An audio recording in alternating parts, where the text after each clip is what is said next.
Ready to go? Chief, honorable members, good morning. Good morning, honorable members. Good morning, senior counsel and your team. Good morning, General Masemola. Good morning to members of staff, the media, and our fellow colleagues in Parliament who have joined us for today's proceedings. I want to greet you this morning and indicate to you, members, that today is the last day of the week. Next week, Monday and Tuesday, we have a date with General Sibia. Monday next week will be the only Monday that we will be using until we conclude our proceedings. And I want to also plead with members to say that if there is any matter that we may want to raise regarding the manner we conduct our business, let's use next week, Wednesday, because we will have a break. Let's use that day to have a meeting and deal with any issue that we may want to deal with. Is that agreed, honorable members? And we use the time we have today to interact with General Masemola. Can we agree that way? Thank you so much. There are honorable members who have indicated to me that they may want to be released at some time during the proceedings, and I have granted them the permission. But I will try and give them chance reasonably to speak before they leave. Can we get ourselves organized, honorable members here? No, honorable Skosana, those chairs are movable. You can get one between honorable Mwango and honorable Nomba. Yes, yeah. Honorable members, can you just share with us why today you decided to be in the front seats? Okay, you are welcome to the front line. Thank you so much. Senior counsel, can we proceed? Good morning. I want to check if you are ready for us to proceed. Yes, we are, and we obviously in your hands now. General? Okay, thank you. Thanks. Good morning, Honorable Chair members. Thank you. Yeah. Honorable James had requested me that she may want to be released at 10 o'clock. I'm going to give her an opportunity to ask questions now. And today, Honorable James, I'm not allocating time for alternates. I'm just being merciful. Yeah. Thank you so much. When I'm saying I'm not allocating time, I mean, I'm not saying that your time is 10 minutes. But surely it is below that. There is no 10 minutes limit today. There is something below 10 minutes. That's because fine. Let me tell you why. After you finish speaking, the watch stops running. We wait for the general to respond, and you find that your question is only 3 seconds. And then once he answers, you fill the question, the clock runs like that. So when he responds, he's not eating on your time. Your clock would have stopped at the time he started responding. Yes. So can we use this time profitably? Thank you so much. Thank you so much, Chairperson. Good morning to all the honourable members. Good morning to you, National Commissioner. Let me get straight to the point. Anyone holding position of National Commissioner should be beyond reproach. Do you agree, sir? I do agree, Honorable. Are you beyond reproach? That's correct, Honorable. Do you believe that the position you hold is probably one of the most powerful in South Africa? Well, that's correct. Is that correct? You are a very powerful man. Is that correct? Not a very powerful man. No. Sir, General The Mkhwanazi, position of authority, Honorable. General Mkhwanazi, I don't want us to water this down. We must know if you are fit to do this job. General Mkhwanazi in his statement said that you are probably one of the most powerful people in South Africa, and South Africans' lives are dependent and safety is dependent on you. So we can't have words such as probably or maybe or whatever. We need to know if you are fit for this position. So yes or no, sir? Yes, ma'am. Thank you. I Thank you, think General. job. Thanks, Honorable Chair. Yes or no? Do you believe that undue political interference by the minister should be tolerated? Just repeat, Honorable. Do you believe that undue wrongdoings by the minister should be tolerated? No, Honorable Chair, it shouldn't be tolerated. Do you believe that pushback towards an instruction from a minister could cost you your job? I believe it would cost me my job, but I don't mind if I have to lose my job. Then why did you not tell the minister directly that his instruction is unlawful? Honorable Chair, quite a number of times, I told the minister, why are you closing the team?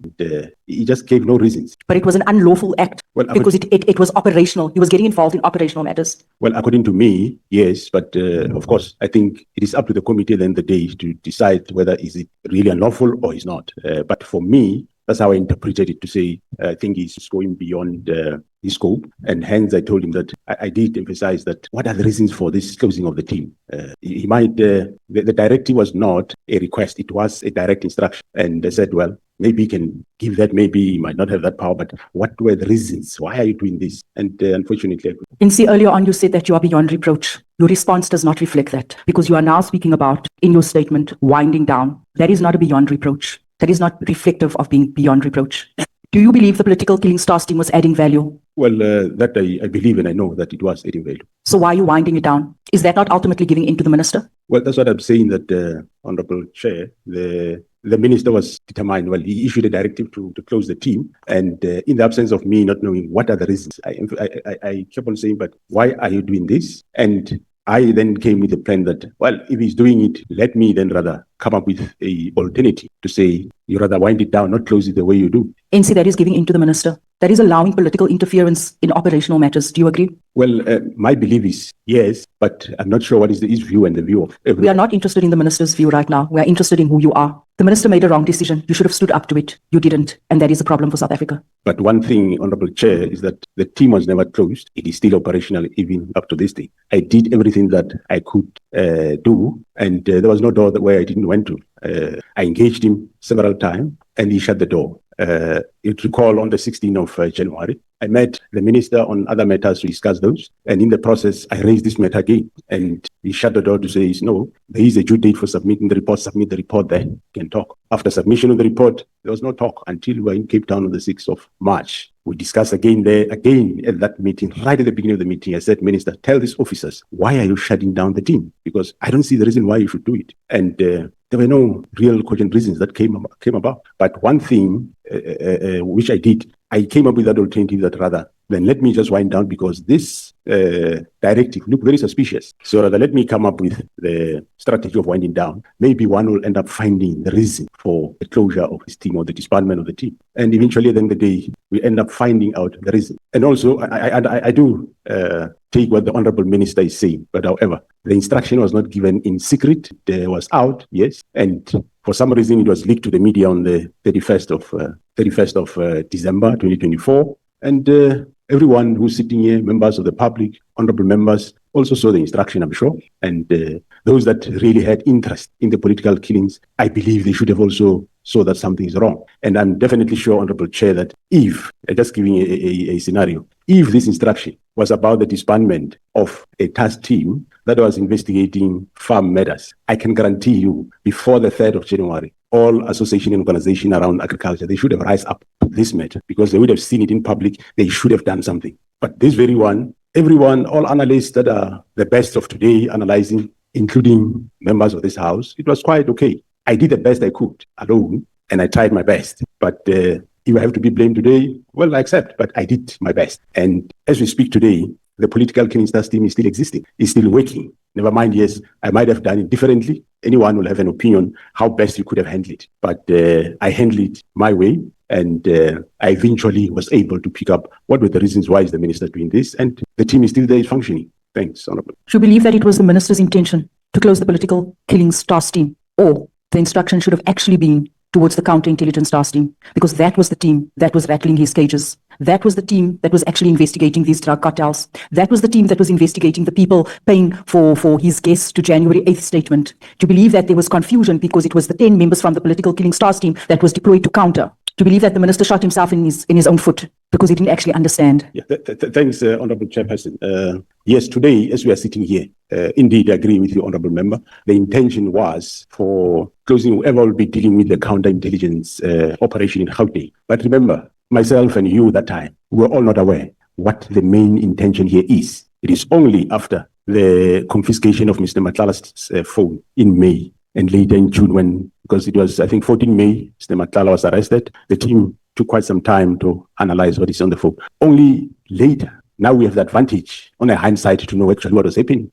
But that time, we didn't know. Okay. I just had suspicion something is cooking here, but I didn't know what it is. And today it shows that your suspicions were correct. It shows that the minister wanted to put a stop. The minister, the ANC minister, wanted to put a stop to investigations pertaining to a drug cartel that has captured our country. Is that correct? No, Honorable Chair, it's not the Minister of the ANC, it's the Minister of Police in the Republic of South Africa. Deployed by the ANC. Well, that, yes. We need to identify where these people come from. We need to identify where it comes from, where the rot comes from. We can't be pussyfooting. Our children are dying. Yesterday, a 4-year-old child died in Mitchell's Plain. Monday, a boy was kicking his grandmother's head around because of drugs. Tuesday, a boy was stopping his mother with a shovel because of drugs. We need to understand who are the enablers that's doing this. We're not here to play games. These people are ANC aligned. It's been going on for 2 years. You and I know each other for over 10 years. We have to rot them out, and we must name them. So don't come here, NC. I have great respect for you and speak about winding down and say that you are beyond reproach. You did not protect South Africans. You exposed us to drug cartels. The minister told you close his door to you. We should be closing the door to the minister. Honorable Member,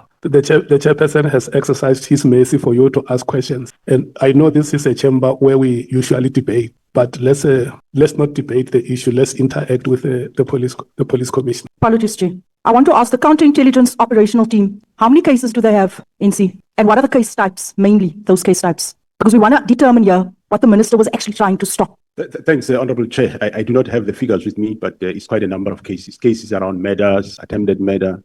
There will be also cases illegal possession of firearms and ammunition. And there will be cases fraud and corruption. Yeah, but the number, I don't have it with me. Thanks. And most of those cases are the cases, as you have seen, the cases that are around Matlala's appearance, Ket Matlala, and also cases around KT Molefe. Those are the type of cases, but I don't have the figure, but it is those type of cases, murders, attempt, possession of firearms, illegal possession, or dealing in drugs and or manufacturing of drugs. So the case are still under investigation. Thanks. General, I want to touch on one final aspect regarding the work of SAPS. In a system where whistleblowers are not adequately protected, whistleblowers such as Babita, do you believe that you have failed Babita? Well, no, I don't believe I failed her. Were you aware of the fact that she was a whistleblower? Only after she was murdered.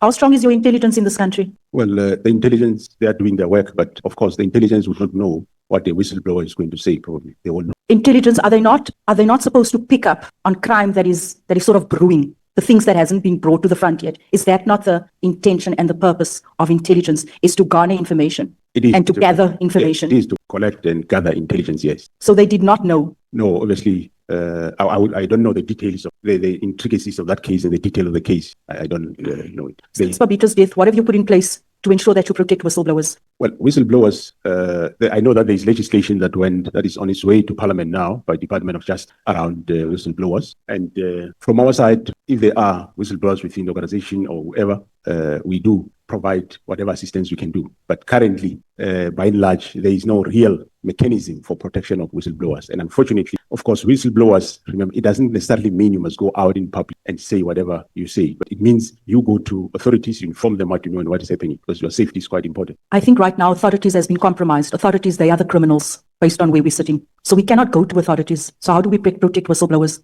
If the minister himself, the head, is stopping drug cartels, and today you are saying that whistleblowers must go to SAPS. Does that make sense, General? Well, I think you are, through your Honourable Chair, the Honourable and Honourable members, we should at least take pride that which they intended that it happened. It didn't happen. We're able to stop it and we're investigating and we arrested people. They are the people in court. And we even discovered more. The current Ket Matlala, we discovered 18 more cases that were there lying all over. And they are brought now. They are being investigated, and you'll be facing all those cases. So we have done something, and we are still doing something with a view to deal with the matter. And this is the team counterintelligence operation that the minister wanted to close down. Yeah. I want to ask you in closing, do you believe the minister must be arrested? No, I can't express an opinion on that. There is a case that is being investigated. I think you had General Mkhwanazi when he was here, that Honourable Chair, that there is a case that is being investigated, and one cannot comment on cases that are still under investigation. I think my final question, do you believe the people from the Cape Flats deserves an operation like the political killings task team, since the numbers on the Cape Flats triples that of the political killings task team, and the political killings task team has been made permanent. It has been ongoing since 2018. The killings on the Cape Flats has been ongoing for 3 decades. That is linked to the rest of the country. That cripples the economy of the country, because you have a concentrated section belonging to where you see mainly colored people that contribute 6% to this population, contributing the highest counts of murder and crimes to the national statistics. Do you not believe that too, since it impacts South Africans and investment, do you not believe that this province deserves, the people are worthy of an operation that is focused on rooting out drugs? Thanks, Honourable Chair and members. Well, coming to matters of Cape Flats, the Honourable Member would be aware that we have been deploying this province since many years ago, as far as 1996-97, during those time of Pagat. We have been deploying this province and changing strategies. I do agree, currently, as we speak, there is over 200 police members that are in this province of Western Cape that are not belonging here. They come from other provinces to come and assist in this province. And also, we look at the strategies that we have been using. And everyone, I'm sure, knows that we arrested most of these top leaders of these very cartels. As we speak, Modak is inside. He has been sentenced. He's still facing more. There's quite a number of them that we have arrested. And also, I think at some point, somewhere last year, we even commended how the media is being used and how the media is being used and also to the detriment of the public when we have the Stanfield and his wife arrested. We went to that court with the former minister myself. I don't know whether you picked up through Honorable Chair that after that appearance, there was never an article in the media about his arrest and his appearance in court. If ever there was, it was really just 2 lines. And we were asking ourselves why. So it shows how they have influence. But we've taken down some of the gang leaders in this province are behind jail. They are arrested. But we haven't stopped there. We are still going on. As we speak, we have changed strategies. We have developed a new plan, which was never there before. And we are now starting to implement that plan. Might not give all the details, but it is a plan that is specific focused, unlike when we do stabilization and have one team doing investigation. This time we have specific teams doing different things while we are stabilizing the Western Cape. In terms of personnel, the province of Western Cape, for the past 5 years, this is the only province that got more than 4,000 personnel additional to what they have. That shows we have interest in what is happening in the province, and we also doing our best to make sure that we fight this gangsterism. And also it gives one a relief that, yes, we have dig so much that we understand what is happening with these drug cartels, how they work, how they are linked. And we are dealing with that. And if we finish or finalize that, we'll be knowing exactly where we stand. So we are prioritizing Western Cape. It was never. Some provinces don't even get more than 10 people at any given time. But this province was the one given more police members. And we went as far as going to the previously advantaged areas. You are Cape Town, you are Claremont, reducing police personnel there and send them to Cape Flats. For example, the Makassar police station is made up of majority of police members that come from your likes of Camps Bay and Claremont and so on. So we did rectify to make sure that we don't ignore the Cape Flats. And, that's what we are doing. Thank you. Thank you so much, General. I think in closing, let me help you. You say that you are trying to find out how they work. They work via the cartels linked to the minister. You've done much over the years, done much. The crime stats remains the same. There's no impact and there's no intelligence. We need to relook at the plan that we have for the Cape Flats and this country. I thank you. Thank you, Chief. Thank you so much, Honorable James. Honorable members, can I check the alternates? The alternates, those who want to speak, may you please raise your hands, the alternates, so that I can note you. I see Honorable Shikele, Honorable Lee N. Matthews, Honorable Nomvalo. Is your alternate speaking? Okay. Honorable Sokanyile, do you want to speak? Yes, that's why I want to check so that I note all of you speak and we know we're done. And I must make it very clear. I see Honorable Vessels is not here and we have not received his apology. And he also has not indicated with me as the chair that he will be arriving late or he will not be here. So I have said that you are speaking on my mercy. So at the time this mercy is being granted and you are not here, you forfeit. It's not a right that can be claimed. Okay, we're going to proceed like that. Honorable Sokanyile. Thank you, Honorable Chairperson. Good morning to you. Good morning. Maybe just before you start, Honorable James, at any time that you may want to be released, you are released. Thank you. Continue, Honorable Sokanyile. Thank you. Good morning to the honorable members. Good morning, General. Morning, Honorable Member. I wanted to hear greeting. Then also to the administration. General, let me start with what you raised yesterday about the Board of Commissioners, whereby you indicated that the South African Police Service Act makes a provision for the establishment of a Board of Commissioners, which is composed of yourself as a National Commissioner, together with the 9 provincial commissioners. Then you also said that during meetings, you acknowledge that there is a practice of including the senior officials in BOC meetings, and yet the Act doesn't provide this. Even General Mkhwanazi, when he was here,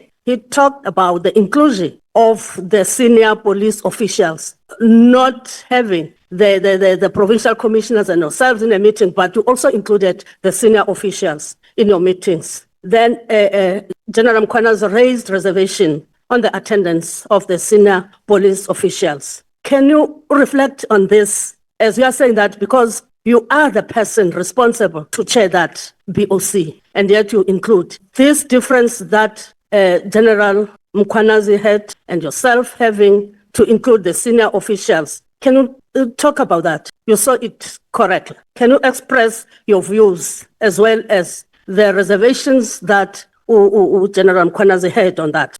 Thanks, Honorable Chairperson and members.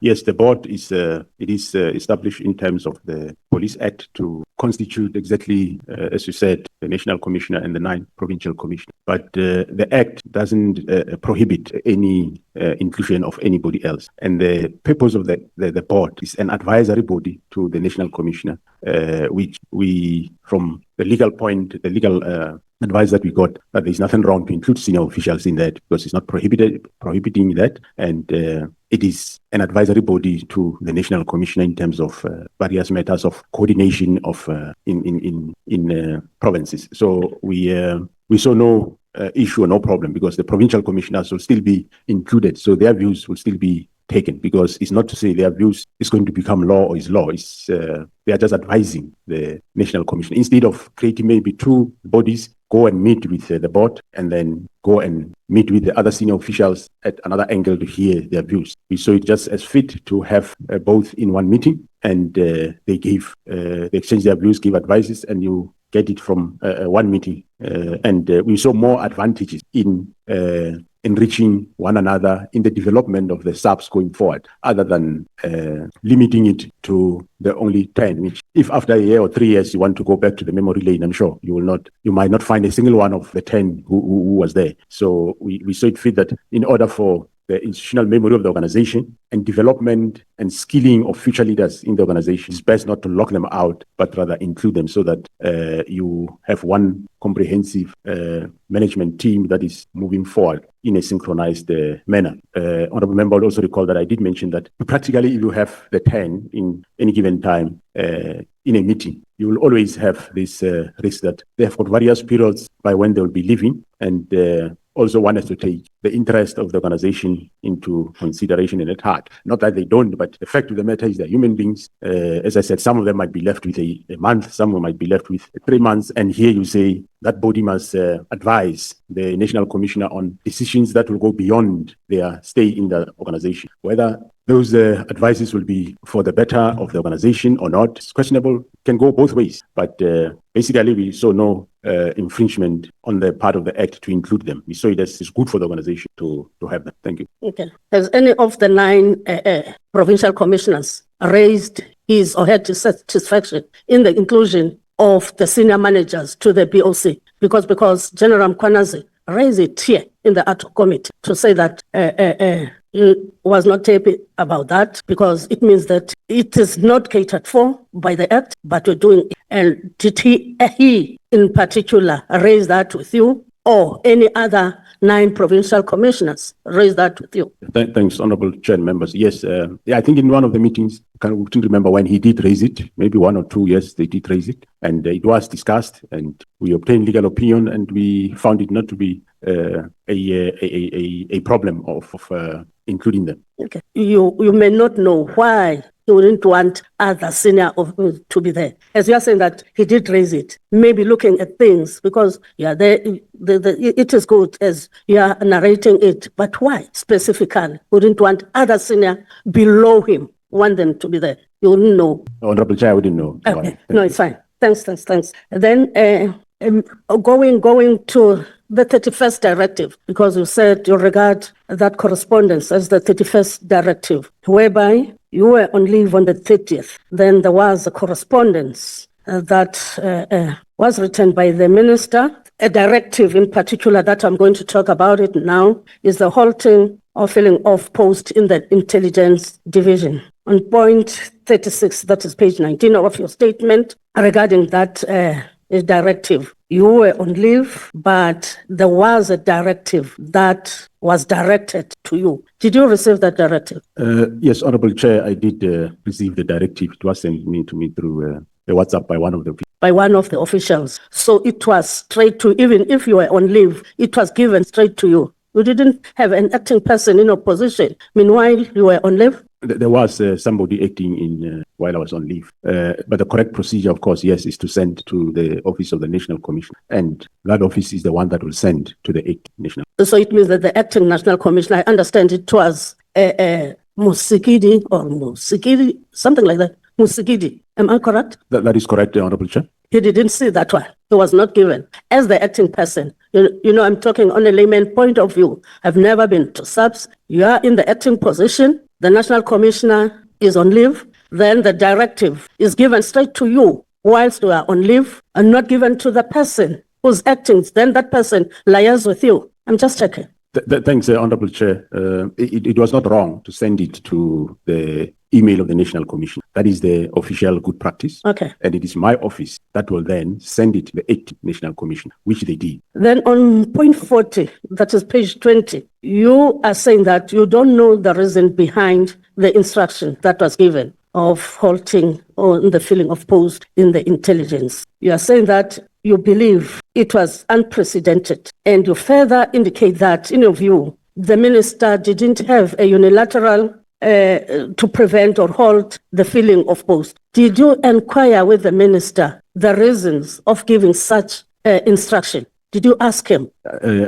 Thanks, Honorable Chair. I did ask him as to why. Whilst you were on leave, sorry? Whilst you were on leave. Did you communicate whilst you were on leave or when you come back? I just want to add that. All right, thanks, Honorable Chair. No, and member. No, I communicated when I came back from leave, not while I was on leave. Then he gave you the reasons of the instruction. Thanks, Honorable Chair. Yeah, he did give the reasons as to why he held at those posts, and which we later then had a meeting and discussed those reasons. Because these reasons were that our advertisements were quite, he says they were too wide open, our adverts for posts. That was the first reason, that they were too wide open. For example, if I can give an example, that we say we want, on the advert, we will say requirement is a degree or a diploma. For him, we cannot say that. We should either say a degree straightforward, not say degree or a diploma. That's one reason. And the other reasons was that he first wanted to engage with the Joint Standing Committee on Intelligence before we can finalize the post of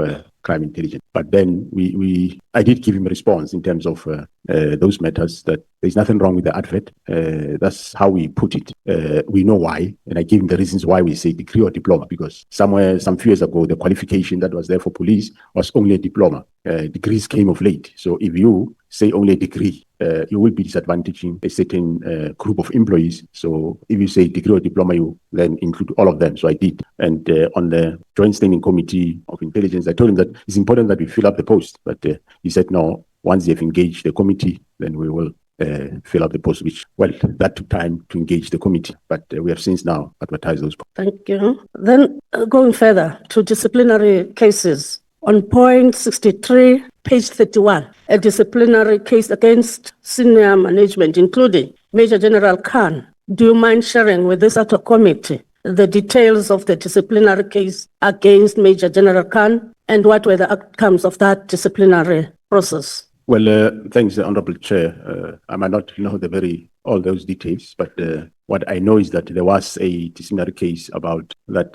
he interfered in an operation where members have confiscated drugs, and then there was an investigation by the IPID, and the recommendation from the IPID did find that, yes, there is a misconduct by Major General Khan. And, the Divisional Commissioner and the National Commissioner should initiate disciplinary action against him, which that report was received, was sent to the Divisional Commissioner, and he initiated the processes. And the relevant employees, that is employer rep and the presiding, were appointed, and the disciplinary was finalized, and he was not found guilty. Thanks. Okay. And then, General, in point 69, you indicate that the minister claimed that the president also agreed with the decision to disband the political killing task team. Then if you're saying that the minister claimed, it means that you're not agreeing that indeed the minister did meet with the president. Did you verify with the president on the claim that has been made by the minister to say that even the president was agreeing to the disbandment of the PKTT? Did you verify that, as you are saying that the minister claimed? That's what you said. Thanks, Honorable Chair. No, I did not verify that claim, and I didn't need to. I didn't need to get involved in between the two of them to check who's right, who's wrong. That's not my that's not my field. And whatever you say, whatever you say, whether it's true or not, I can't question it. He is the one that is saying it. He met the president. But the last time I met the president, I know the standpoint of the president, that he was surprised that this is happening. And secondly, when I suggested to him that, Mr. President, if ever this happened, it should take a specific form, which is a winding down. And the president was agreeing with me in that field. So whatever later I get, I didn't see a need that now I must start checking between them who is saying what. I leave it. I respect that space, but I know where was the president standing the last time I met him. Okay. Thank you about that. Then again, on point 72, you indicate that Lieutenant General Khumalo's presentation was partly accepted. Can you just elaborate on why are you saying that it was partly accepted? The report was partly accepted when he made that report, or on the meeting of the 6th March with the minister, whereby Lieutenant General Khumalo was giving that report and it was partly accepted. Why do you say it was partly accepted? Thanks, Honorable Chair and members. What I mean when I say it was partially accepted is that, remember, I made a proposal to the minister on the 22nd of January. I gave him a report and there was no response. Then on the 6th of March, when we presented this idea that, well, if ever you decide to disband the team, rather let it be wind down. So there was contestation on a lot of matters there in that meeting. And even though he didn't expressly say, I agree, but he says no. Well, after this presentation, certain matters were agreed or were not objected. They were not outrightly objected, but there were those that were objected. For example, the taking of dockers to province was objected, and the issue that the task team go long beyond that was also objected to say, no, it must, this last spend must come to an end this very year of 2025. So when one says partially, we refer to that, it looks like, for some reason, it looks like he was amenable to this winding down in a way. Okay, I think the chairperson is looking at me. This last one, when General Mkhwanazi gave evidence to this ad hoc committee, there are recommendations that he made for the parliament to consider. One of those is the decentralization of the police function to provinces. As a national commissioner, what is your view on that recommendation made by General Mkhwanazi, especially on the decentralization of the police function? It will talk to the constitutional amendment. What is your view on that? Well, thanks, Honorable Chair. The current constitution says there shall be a single police service in the country. And my view ascribes to that you have one national police service. And the current legal framework, I think, is quite sufficient enough to have certain functions done at the province. I do not think you need another law to have functions be delegated to provinces. If there is any function that's required by province, it can still be done in the current framework, which the current amendment of the Police Act that is coming. It is about allocation of resources, be it financial or personnel. Yes, currently that is done by both head office and the province. But if there's a need for more delegations to a provincial commission, can be done in the current dispensation. What currently is done is that the provincial commissioner, yes, he get given a certain number of people. We develop a structure, which of course provincial commissioners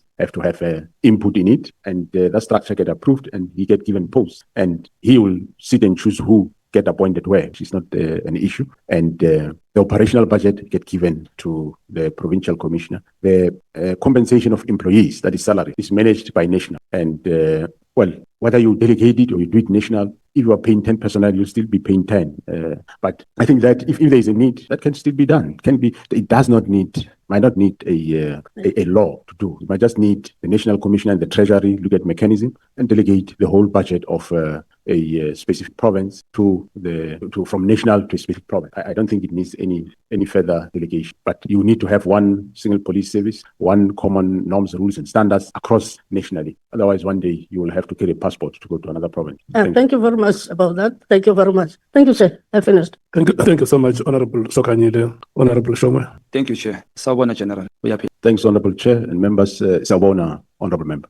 General, I'll just shoot straight to the point. Is IPIT report on Phala Phala, is it a top secret? And why is it that General Rode, who conducted an illegal investigation, because there was no case that was open for him to conduct an investigation on Phala, and he was not mandated in terms of his work scope, is alleged to have tortured suspects and is still in the same position and nothing has happened to him? Is it because he was acting under the instruction of the president? Thanks, Honorable Chair and members. General Rode was subjected to disciplinary process. Him and other, I can't remember whether it's 2 or 3 members. He was subjected to disciplinary process, and the process ran its course. And, he was found not guilty.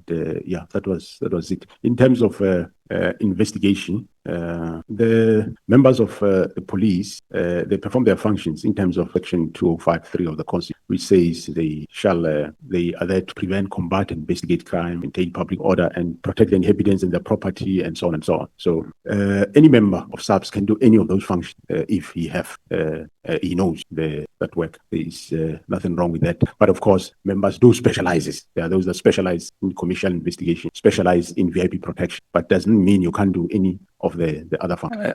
Are you therefore saying any member can just... Come again, Honourable Member? Are you therefore saying any member can just do an investigation, can be a detective or do an investigation at any time? Well, my question is, was he mandated to investigate Phala? Thanks, Honourable Chair. No, the investigation was done by detectives. The investigation at Phala was done by detectives from Bela, if I'm not mistaken. And in as far as preliminary investigation, yes, the commander can and is expected to do preliminary investigation, whatever happens. Let's say a member lose a firearm here in Parliament. The commander is not going to sit back and phone Cape Town Central detectives and say there is a firearm lost here. No, he's expected that commander to do preliminary investigation, find out what happened. Is it indeed this firearm lost, wherever? Because quite often things are not the way they are. So it's expected to do prelim investigations, and thereafter the detectives or the assigned component will come and take over and do whatever they. Is the Phala a top secret thing? That question didn't look a top IP report. Well, I wouldn't know. I received a report which, based on that, we charged General Rode on. I'm sure IPIT can answer that question. So IPIT doesn't report. Honorable Spangwe, before you. Not at all.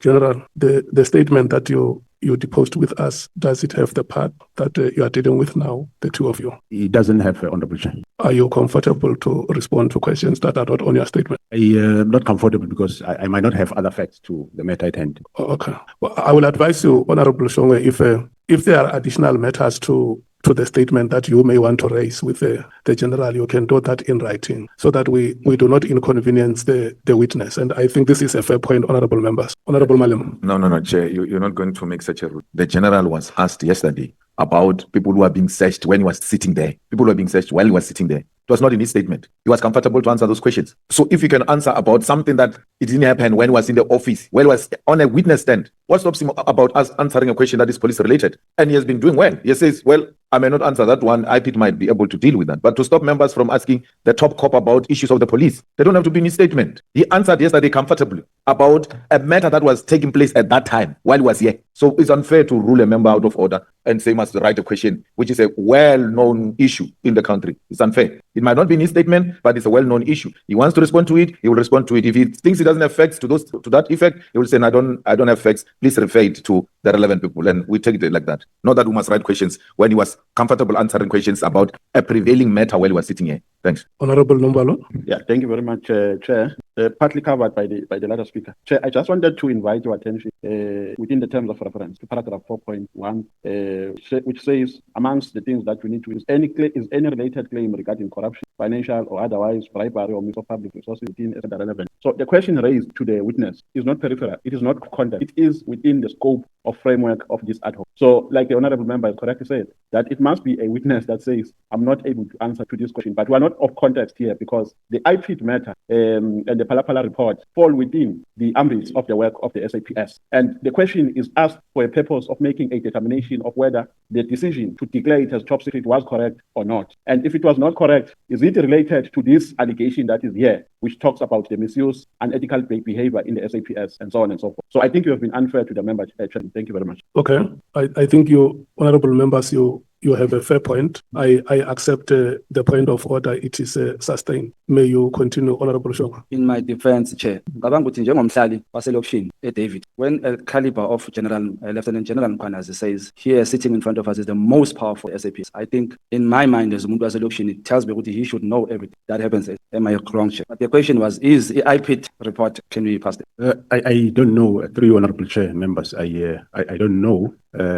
I think the IPIT themselves can be in a better position to respond to that question. IPIT do not report to me. They have got an executive director of IPIT, which that executive director report directly to the Minister of. Thank you. Are you ever informed when there's top secret reports? You ever know when there's a report that is said to be a top? It will depend, Honorable Chair. It will depend whether it's a report sent to me or it's a report that if it's not directed to me, I will not know. But if it's a report that the author writes to me, then I will see that it is a. So you do know when it's a top report. I'll know. It gets written. So is this one a top secret or not? I don't know, Honorable Chair. I don't have it. I don't know the classification of that report. Okay, for the sake of my time, can I put that question in writing? Maybe because I need that. Thank you. Where was I? Okay, SAPS is an instruction-based division. Even if when you go into a course, they give you a call-up. Am I correct? That's correct, Honorable. So how much of a problem is illegal and unlawful instruction from a political office bearers?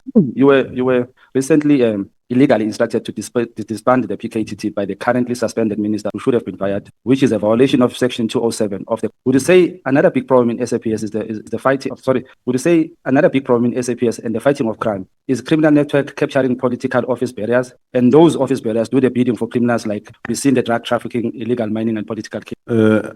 Yes, thanks, Honorable Chair. I'm not sure. Are you asking that? Do I agree with the statement or not? No, I'm asking you how much of a problem is illegal and unlawful instructions from the political office bearer? Then my statement on that one, just to motivate that, is that you were recently instructed by the currently suspended minister to disband the PKTT team. So I'm asking with how much of a problem is illegal and unlawful instruction from political office? How much of a problem is it? Thanks, Honorable Chair member. I wouldn't say it's a big problem because some of the instructions or views the ministers will ask about whether can we do something like this, and we'll advise him that no, we don't do it this way, we do it this way. So that's how it goes. And even with the previous ministers, there was no insistence. I think this is a typical one that one I've seen. Some in the past, yes, one might say something and he will be advised to say, no, we don't do it this way, we do it this way, and there were never a problem. Thank you. While I appreciate the delayed tactics you played in delaying Minister Mchunu from disbanding the PKTT, but I want to know, was this instruction illegal from Minister Mchunu? And if it was legal, at what stage did you know it's an illegal instruction from him? And did you inform him that this is an illegal instruction? And just to finalize that, what happens to such instructions that are deemed to be? What should happen to a person who gives such an instruction? Well, as to what happens, I think is a question that one will not have an answer to it. But my view, yes, I view it as an encroachment. It's an area that was never explored before in this regard. I don't think there was ever a national commissioner that ever got an instruction of this nature in writing. So, as I said, Honorable Chair, I viewed it with suspicion, especially the way it came about. Hence, I didn't want to implement it immediately. And but eventually, we end up finding that, no, indeed, after we find out what was the motive behind, that's when we can concretely say, no, but this was illegal. At the beginning, as I said, today we're sitting here knowing what we know now. Yes, one can 100% say this was an illegal instruction. At that time, without a background to why are they doing this, they knew what they were doing. And we didn't know. Only after 13 May did we then know that actually the arrangements disband the task team started immediately after the search of Mr. Matlala's premises and the arrest of Mr. Molefe. The plans to start the process of disbanding started from there moving forward. That's what the chart shows, and that's what my other officers that have got these reports on their toes, they will come and tell you. Then it became very clear that this was illegal. Right from the beginning, yes, I viewed it as illegal encroachment, but not so sure. And also not sure why is he doing this. Hence, I asked him, but why you do this? And the man could not give me a reason. Have you reported such a matter to the president? Through your Honorable Chair, I reported everywhere. I reported to the president. General Mkhwanazi reported to Police Portfolio Committee. I kept on asking the minister every time. The 6th, I asked him, why are you doing this? I mean, the 16th of January, I asked him, why are you doing this? Shouldn't you have given us time that we brief you? What is PKTT? What are they doing before you disband it? And there was no room to accommodate that. 6 March, 27 March, still same. So where else should one go? There is no other door. Which door to go? I can't take him to court. I can't take him to United Nations. On a hindsight, or if, as I said to the previous member of parliament, that everybody in South Africa, all the analysts that are here today, members of this August House, we were all there. And luckily, this specific instruction was out in the media. in as much as it was directed to me, yes, but everybody had the opportunity to have seen it, luckily. And none of anybody have ever saw something wrong with it. That's why I said, I'm just making a hypothetical example that should it have been this instruction issued, the task team was investigating political, farm matters. Do you think the situation would have been the same? I'm sure surely me and you know, they wouldn't have. Those quotas of the society, they should have risen. But this one, different. So we end up now, yes, fighting this, trying our best. So one tried his best under circumstances. Thank you. Thank you. So I didn't get the clear answer of, after you have reported where else you've said you have, did you report to the president? Did you speak to the president about this illegal? Thanks, Honorable Chair. Yes, on the 1st of February 2025, I did meet the president on the matter. I reported to him that I received this instruction, and I didn't remind him about the team, and he knows the team because the team did brief him 17 March in Durban. So that this team has been disbanded, and I don't know why, and it's been disbanded urgently, and he was taken aback also why it is happening. And that's why I said, well, it's not, I don't want to cause conflict between the two of them, but I said, this is not a request or a view, it's an instruction that I must do it. And I did try to knock for, if there is, can we engage on further on this matter? And the minister said no. Of course, I should submit the report, which I submitted, the report required. So, and he said he'll discuss with the minister. But of course, I said to him, my proposal, if this thing goes ahead, which I don't know why it must, it should take the form of slowly winding it down so that work cannot be disrupted. And the president says, yeah, well, I think if it happens, that's what he will support. So at the time you were speaking to the president, at that time, were you then knowing what this is an illegal instruction, or you're just still not sure whether it's illegal, it's still encroachment? Well, it was not really sure, but believing that this looks like encroachment or illegal, but not one can't say, yeah, 100% it was. So the only answer you got from the president is no, Zokhuluma naye. That's it. That's correct. The fish rots from the head, General. And if the country was to clean up the policing and bring back the confidence in fighting crime, I think we need to in the MPs, members of parliament, the executive. So my question is, we have few cases of you dealing with the executive. Can you, without compromising your investigation, detail the extent of the rot in parliament and the judiciary of compromised individuals who uses their position in favor of criminal? Yeah, well, through you, Honorable Chair, members, where there is investigation, we will proceed doing those investigations. I think we will not leave any stone unturned. Doesn't matter who. We will do our work, whether it's within general public, parliament, judiciary. We will definitely do our work. Of course, some of these things, when they start, you might not really know exactly what it is all about. We have I think there's one case which I learned about it later, which one of my officials, General Kumal, I'm sure will detail more about it. I think it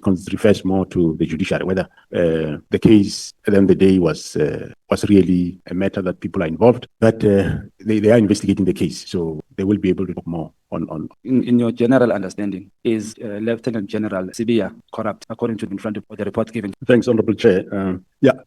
One will say alleged. You can't say somebody's corrupt before he's even found. There is concerns in terms of linkages that we are finding that we are still investigating, Honorable Chair. So it's too early to come to that stage. But as a powerful person, or person in the position of as a person in a powerful position, like Mkhwanazi, does the evidence say, or does it give that direction he's corrupt? Current evidence or the report? Well, it is safe that I say we are investigating. There are concerning actions and reports. We are. All right, thank you. The confidence of the public in the justice system is impacted by the perception that those who hold political power are not treated the same as those who are ordinary citizens. A classic case is Phala scandal, hence top secret. There are people who are arrested for having undeclared foreign currency and having above illegal limit of foreign currency. Yet the president was not even investigated by SAPS for both offenses. Even when pushed, SAPS didn't even confirm that the president was investigated. Yet ordinary citizens are arrested and charged. When you fail as SAPS to act against people who break the law, who happen to be in political power, how do you expect ordinary citizens to have confidence in the institution? Thanks, Honorable Chair. No, investigations are done to whomever. There's nobody that doesn't get investigated if there is a matter. As far as I know, there was investigation by both, I think, Bela police, SAPS, and also the DPCI. I know they were investigating other cases, even though, of course, they wouldn't be reporting that to me. I'm sure they report to the minister that. So there were investigations around. Was the president actually, did SAPS confirm that the president was being investigated? Well, they were investigating the incident. As far as I know, that happened there. And I think the fact that I did not briefed on the investigation, I don't know what was in the docket. It will be safe to say I know that there was investigation and or two investigations, one by the SAPS in Bela, one was done by the Hawk. And there is a case currently that I know for the people that did breaking, and another case I know there was case investigated by the. All right, Chair. I just want to finish up. One question. I think I still don't understand how to ask you this question. Remember that when this Phala issue happened, we as a country, maybe if I should ask you is that how interested, what is your interest, or how much of an interest do you have in the PKTT cases versus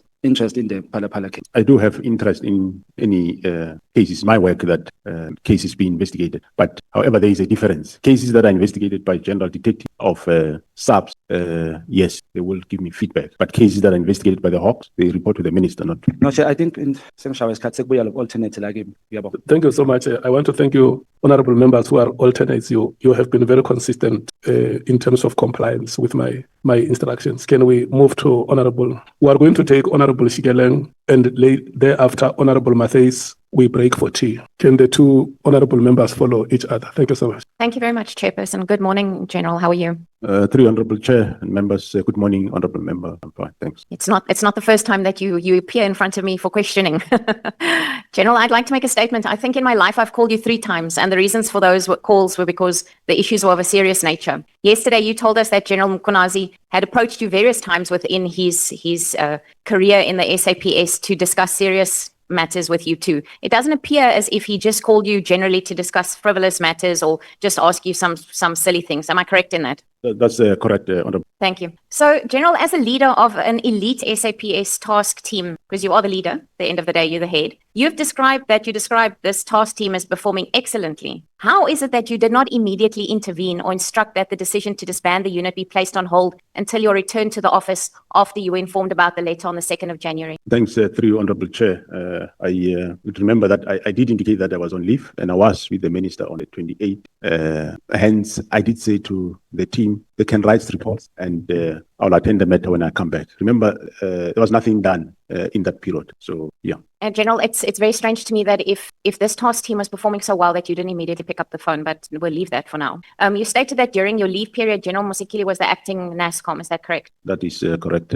Was it then General Mosekile that gave General Sibiya the instruction to proceed with closing the PKT? Honorable Chair, I did indicate that there was nothing that was done until I come back from leave, as far as the closing of the teams. Hence, I told them while on leave that I'm not going to bother myself with this. I do not want to attend crisis that is generated by other people unnecessary. I was with the minister on the 28th. He didn't say anything. So I didn't see any need. Why should I rush for such an instruction while I was? So nothing was done until I was. All right, General, thank you. So if nothing was done until you came back, then you were the person that gave General Sibiya the instruction to proceed with closing down the I did, Honorable Chair, I think yesterday did indicate that when I came back, he came to me with a letter that was affecting the minister's instruction, which was directed to General Kumalo, where he was bringing the letter that I signed, and I didn't sign that letter. The next day, the 15th, after I said, well, remember, first day I told him that I don't want to do this. If ever we have to do it, we're not going to do it this way, because remember, I said this instruction was, it wasn't a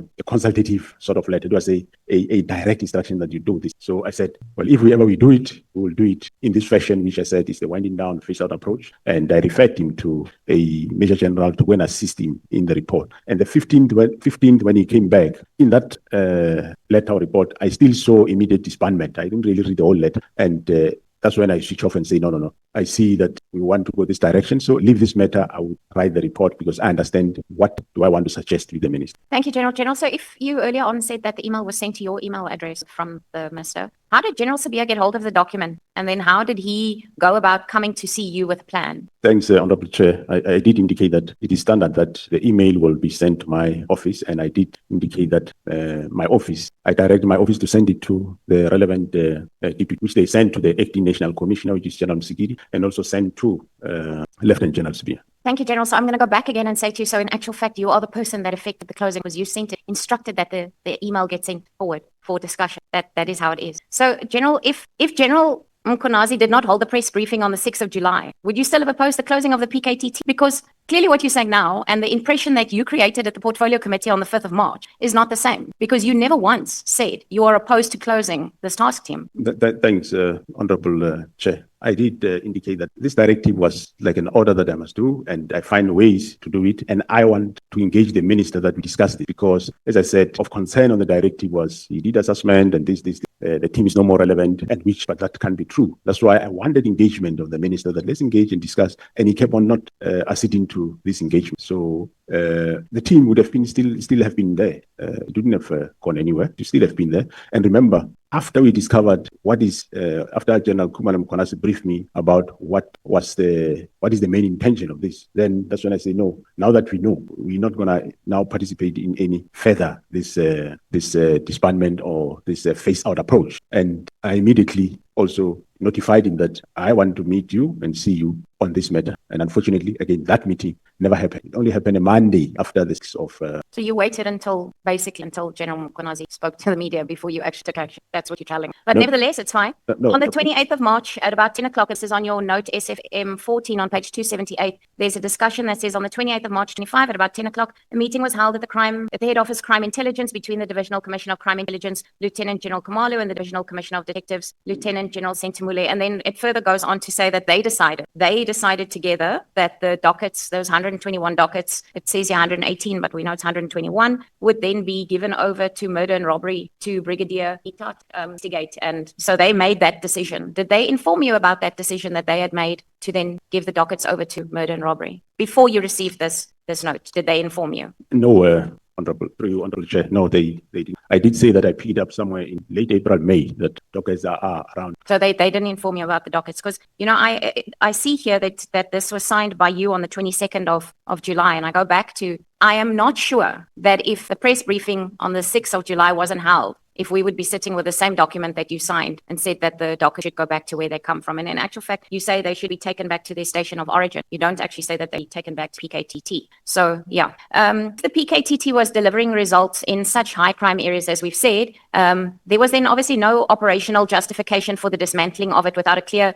replacement strategy. And you started winding it down, but you did not. There's no clear replacement strategy. Have you evaluated the impact of the decision on violent crime levels that they were operating in? And will you table those findings publicly with us? Did you do some evaluation on the impact of this? Thank you, Honorable Chair. I think right at the beginning, the Honorable Member spoke about, what did I say about station of origin? Yeah, you said that the dockets must go back to the station of origin. The dockets be returned to the station of origin. The instruction on that, what I was, the context of what you are reading there, Honorable Member, through you, Honorable Chair, is that, remember, the meeting of the 6th March, General Sibiya and the Chief of Staff and the Minister argued to say, I said the dockets can go to the province. They argued to say the dockets must not go to province because you will have the provincial murder and robbery, and you'll have the PKTT at the province of KwaZulu-Natal under the guise of murder and robbery, which I said, but if it's like that, do we have a problem? They say, no, that's not disbandment. Minister was saying disbanding, meaning it must be disbanded. So no dockets should go to the province, but to station of origin. That's not me. It was them that said that. And that specific point did gain traction in that meeting to say no docket must go to province, but station of origin. So the context that is there that I wrote there is that I'm saying to General Sibiya, now you are bringing a submission to me asking to go and investigate these dockets that are at head office. Why would docket be head office if the last time you spoke of dockets on the 6th of March, the agreement was dockets go to station of origin? That is the context of what you are reading there. That's how you should understand that. Thank you, General. So I just want to say then, I mean, you say that meeting took place on the 6th of March where you were present at, where they said the dockets must go back. And then on the 28th of March, there's a meeting between Lieutenant General Khumalo and Sentimule to discuss these dockets and where they should go to. But you had a meeting on the 6th, and then they decide that the dockets must go to murder and robbery. So I don't know, somewhere there's a disjoint here for me. Something doesn't make sense. And what I'm really getting, and it was very clear out of General Mkhwanazi's testimony, that the SAPS at a national level is highly divided within the leadership, because it really feels to me like there's something that is not right here. And it seems to me that this is driven more by politics and loyalty to certain factions than to competence. Because as the National Commissioner, you take responsibility for the culture and for the steps that happen within this SAPS. So, I mean, and the command structure comes from you. This, in the first place, this should never have happened because the minister should never have given the instruction. That's clear. So the minute the minister gave that instruction, you were the one that should have stood up and said, this is not the SAPS that I'm building. This is not what we happen. Am I correct? Yeah, no, I do, through you, Honorable Chair, I do hear, Honorable Member. I think you put a lot of facts to go on. To assist you, Honorable Member, on the first part of your comments, what I was saying there, the maybe it creates confusion to you, the murder and robbery of serious and violent crime, right? These doggers mysteriously find themselves in Pretoria. Now, an application is submitted by General Sibia to say, I want to send a serious and violent crime team from head of to go to KwaZulu-Natal to investigate this case. And that what you see is a disapproval to say, no, I can't send another team there because there's already a PKTT there, and doggers must go back to the PKTT, and which eventually did happen. And also remember, when General Mkhwanazi did the media briefing or press, it is after that we now, me and him and General Kumar, we now know what was the objective of doing this. We had now information that what is happening. So whether he did a press briefing or not, we were now empowered at that time to say, now we understand why the minister and General Sibia and them were doing this, and we are not going to now allow it. And well, then he did the press briefing. It's not to say if he didn't do the press briefing, the PKTT would have been closed. No, I sustained the PKTT from that time, yes, the ups and downs until in that July. But in June, we became aware what was the real reason. After I know, I can't still allow it to go that. Hence, I said to Minister, I want to see you, I want to discuss this matter. But he couldn't still see him. I only saw him after this. Thank you, General. General, I mean, you've said now that after you became aware of the issue, surely then it was your responsibility to hold the press briefing, actually, and not General Mkhwanazi, if he, as the head of the SAPS. Well, probably we deal with, through Honorable Chair and members, we probably deal with matters differently.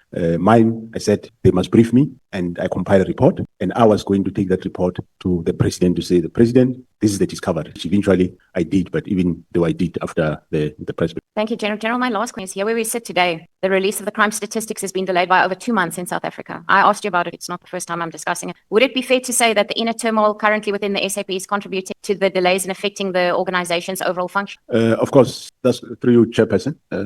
One cannot deny that, yes, indeed. I mean, there was a change of ministers and there was a lot of things to be done. And yes, but it will be released soon. Thank you, Chairperson. I really do feel that, General, that there's something lacking here. I'm not quite sure. Maybe of my colleagues in the room will ask questions, but I really, there's not once in anything that you've said today or the way that you displayed anything to us to say that you were not in agreement with the closing of this. And I don't know, you can tell me today I'm wrong, but nowhere is there communication from you that I can see that you've submitted or anything that you've told us except for you tried to speak and you did this and you contacted somebody, but nowhere were you not in. Am I correct to say there's nothing on paper from you saying that you were not in agreement with the closing? Thank you, Honorable Chair and members. Honorable Member, if I agreed that the team be shut down, it should have been shut down. On a hindsight, you can see that the purpose of this instruction was to shut down the team while I was on leave for those few days. That's why it was immediate action, which I said, no, you can compile reports, but don't do anything until I arrive. After I've arrived, Honorable Chairperson, from that time, where we were all in this space where we don't know the motive behind this, and me trying to find motive from the minister and not coming up to today. Yes, the team has ups and downs. The team is still operating. As I said, I did the best. On a hindsight for honorable members today, because we have got more information when the instruction was issued, now you know what is the motive. Yes, you can reason. No, maybe the National Committee should have done 1, 2, 3. But if you were in my position that time, not knowing all these motives, and I think, well, I did the best I could, and the team is still there today. I might not have been perfect. I might not have been done the way you might have liked I should have done it, but I did it my way, but I sustained the team. The team is still there. Well, of course, with problems. We are rebuilding it now, and we are opening a new political task team in Gauteng to deal with problems of Gauteng. Thank you, General. I have a last question for you. Do you think that that crime intelligence in South Africa is salvageable? Do you think that we can still have a crime intelligence in our country that is not going to be under scrutiny? And how are you going to fix that department? Thanks, Honorable Chairperson. Well, the appointment of the Divisional Commissioner of Crime Intelligence, Lieutenant General Kumalo, to that division did brought a new hope in that division with a view to resuscitate crime intelligence. I believe it can still be done, and the former minister was agreeable to the reforms that we wanted to do there. Unfortunately, there was change of administration, and in the new administration, there was no further traction or agreement. Remember, the National Commissioner, when he placed or transfer a member of level 14 and above, that is a Major General and above, I must have concurrence of the minister. I just don't do it or myself alone. I must have concurrence of the minister. And if the minister don't concur, you will struggle. But we can still salvage crime intelligence. There are good men and women that in that division that are doing well. And I must tell you, since Lieutenant General Kumalo arrived there, we saw tremendous work being done. We have a lot of successes. We're still having them now, yes, under the ailing conditions. But of course, we need cooperation of all, cooperation of the executive, committee, which is the minister and his deputies, we need your cooperation as honorable members, because sometimes most of the distraction and disruptions in that division come from this honorable house. That's the biggest problem. It doesn't matter which political party it comes from, also from this house. Whether what their interest is, I wouldn't know. But we can still salvage that division and make it the best, and it can be able to be reformed and developed. Thank you. Thank you very much, General. General, I do think that we have a lot of good men and women in blue in our country. I think it is our collective responsibility to make sure that we create a good working environment for them to ensure the safety of the citizens of South Africa. Thank you very much, Chair. Honorable Sikelen, I want to thank you so much. Honorable Matthews, are you ready? We're both ready, Chair. Okay, thank you so much. Thank you, Chair, and good morning. It still is to honourable members and to the National Commissioner.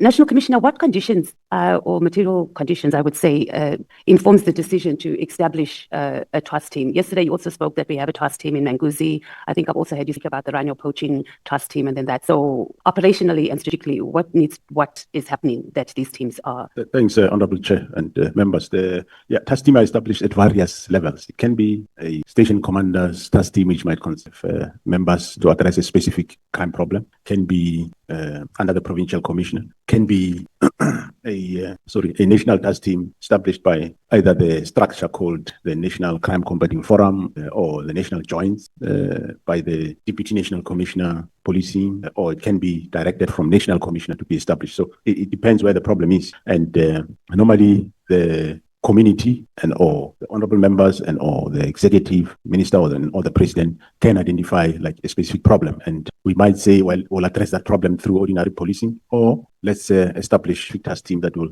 deal with the problem. So it gets established at various levels. Okay, so we will establish it's in response to but obviously it's regarding criminality. And do you take into consideration the level of criminality for us to put in resource into that? So in the bigger scheme of things, let's say the rhino poaching GBV rate, like does that come into consideration, or is it pretty much a political decision, like as we have seen in the case of the President Ramaphosa went to KZN, attended a funeral, announced at the funeral, we're going to establish a political task team, used the ruling party's position in parliament and in government to say, okay, we're having leadership problems here in the ANC and we can't deal with the greed and the desire for power, whether it's councillors or whether it's their deployees to strategic positions. So we're going to use state resources to do that. So I was asking that question to try and determine, like, how do we prioritize criminality in this country? Thank you, Honourable Chair. We prioritize crime, not to say in terms of if it's party political. No, we prioritize crime and we respond accordingly. Even the president, when he was there, he said he didn't establish it for purposes of party councillors. It was for political killings, and the task team indeed is stealing work with regard to what they did in KwaZulu-Natal. They arrested for killings of IFP councillors. There's been IFP councillors in Zululand that were killed. There's been DA councillors. You remember there's a DA councillor killed at the municipality around Howie. Forget the name of the municipality there. There's been arrest in that regard. You remember the DA councillor in Bergville who banned his family there and accused other people. We made a breakthrough there. So it's not about a specific party. No, the task team was dealing with matters, whether it's within a party or it's one party killing another party. The team did stealing work and arrested in everyone. We do have, in terms of GBV, remember, we have a unit. It's not a task team. It's a big unit that is there. We call it family violence and child protection, that is dealing with the case. And of course, remember, where there is such a case which we might not understand how it is, high-profile case, GPV, we do issue those task teams to go and investigate and make a breakthrough. After breakthrough, then we dissolve the task team. It's not that we prioritize rhinos and politicians over other people. No, we prioritize crime. Okay, General, the least we say about the FCS, the better. But the point was just to establish the political involvement of political parties, particularly the ruling party called the ANC. And I acknowledge that there are political parties that also, other political party members that are also instigated. But yesterday we were told that the majority's political killings are ANC members and their deployees too. And I'm sure you move on to that. I know you're trying to a neutral position, but we must just be honest that it is the ruling party that has task force. And not that the task force is not doing a sterling work. I'm just talking about the fact that state resources are mobilized to deal with party. Let's talk about your counterintelligence operations vacancy. So in paragraph 52 on page 25 of a statement, you said that there have been cases where investigations or reports, the question here is there cases where these investigations or reports can be classified to target certain individuals? Have you had a problem like that? And can this process of counterintelligence investigations and reports be weaponized against certain the South African. Thanks, Honorable Chair. No, the counterintelligence investigation cannot be weaponized. Purely investigating those people that are involved. If you recall, this crime in Gauteng was, we don't say it's new, it shows it has been there. If I look at the cases now of this Matlala, the 18 new cases I'm talking about, which are not part of those that I shows that this thing has been for quite some time there around. So, and we discovered it only after the killing of Amaswart in Vereeniging. So there's no weaponization. Investigation that is based on what has been done, murder or attempted murder or illegal possession of firearm, and it is those people that get linked there. No weaponization of the Gauteng counterintelligence investigations that I'm aware of. Yes, there might be weaponization of maybe other structures against the team, yes, but this specific counterintelligence investigation is not targeting anybody falsely. So they do their work. There's no room for. Through Honorable Chair, if you look at the record, the cases that they started in 2019 and in 2018, you have seen most of them, they have convictions of late recently. And if you look at those convictions, I mean, there's no judge or magistrate that can hand down those many lives, 40 years and 50 years, if they did not get evidence. One thing I'm sure, which, from our side, which we do give credit to, is General Kumar. He was never did, but actually he's the best detective now in the country, that I must say. And most people know how it is. The instruction that you received from the minister with the recruitment, you said that and beyond the ministers, what did you do about that? You've been dealing mainly about the political killings team. That was one of three. So the whole team of filling those positions in crime intelligence. Yeah, through Honorable Chair, thanks, Honorable Members. Yes, I did engage the current new acting minister, and I have subsequently advertised those posts. They are being in the field. Well, I didn't know why. Well, let's say why he said why he was stopping the filling of those posts, but I have since advertised those posts, and even the rounds of promotions also have been advertised. Okay, so you just continued with the process that was done. Was that in December, October? You didn't halt the crime. But I'm saying, what against reporting anywhere was to the committee presented and you got any, and that would have been a platform where members of parliament. Yeah, no, that I didn't report anyway. I engaged him personally, and he agreed to say, let's meet and discuss. And we eventually met, and he expressed what is his problem. And I was able to tell him what he sees as a problem is not a problem. And he agreed that, okay, you can now proceed. But of course, he said he still wants to go to the other committee, which that was the part that was outstanding. Well, it's difficult to say, but I think, he did what he did. So I don't see anything wrong, because the provincial commissioner can do press briefing in his province, and he can. And he did tell me that he's going to talk about the political killings task team, give their successes. And then he went beyond that. So I don't have a problem with that. Why did you choose to write an affidavit when he requested to write a transfer of files and you didn't act on it yourself? He gave underneath that you submitted on that, based on that affidavit, opened cases about obstruction of justice amongst on the 121 dockets that were transferred. Well, through your Honorable Chair, remember here it is after the fact, after we know that what was happening is a crime. And remember I said, after I had the dockets, that was agreed that if ever the team is closing, dockets must go to station. All of a sudden, these dockets are now here at head office. And I said, there can't be dockets here, they must go where they come from. And those processes were started to get those dockets back. But before that, after one became aware that, what is being done is actually a crime, then you report a crime at a police station with an affidavit. So why didn't you do it and left it to the KZN commissioner to do it? I do what? Why didn't you open the case as the commissioner, because it affected you directly, and you gave an affidavit to him to open the case, so he became the complainant? That's my understanding. Or am I not? I didn't get it correctly. Well, the offence happened in KZN, and I gave him the affidavit. Giving the affidavit, you open a case through an affidavit. And there was no other internal processes that you took outside of sending the affidavit to him to open the case in KZN against those who were involved in moving the files? Actually, I think he's not. Well, he's doing an inquiry that he's busy with. I can't here as a national commissioner investigate or investigate a case at head office. Case must be investigated somewhere from police station. So what I did was right. You don't have to. So the question is, just internally as the national commissioner, like there has to be some internal processes that you could have instigated outside the criminality and actually open a case. Did you do any of that? Just internally, because there are processes, DCs, etc.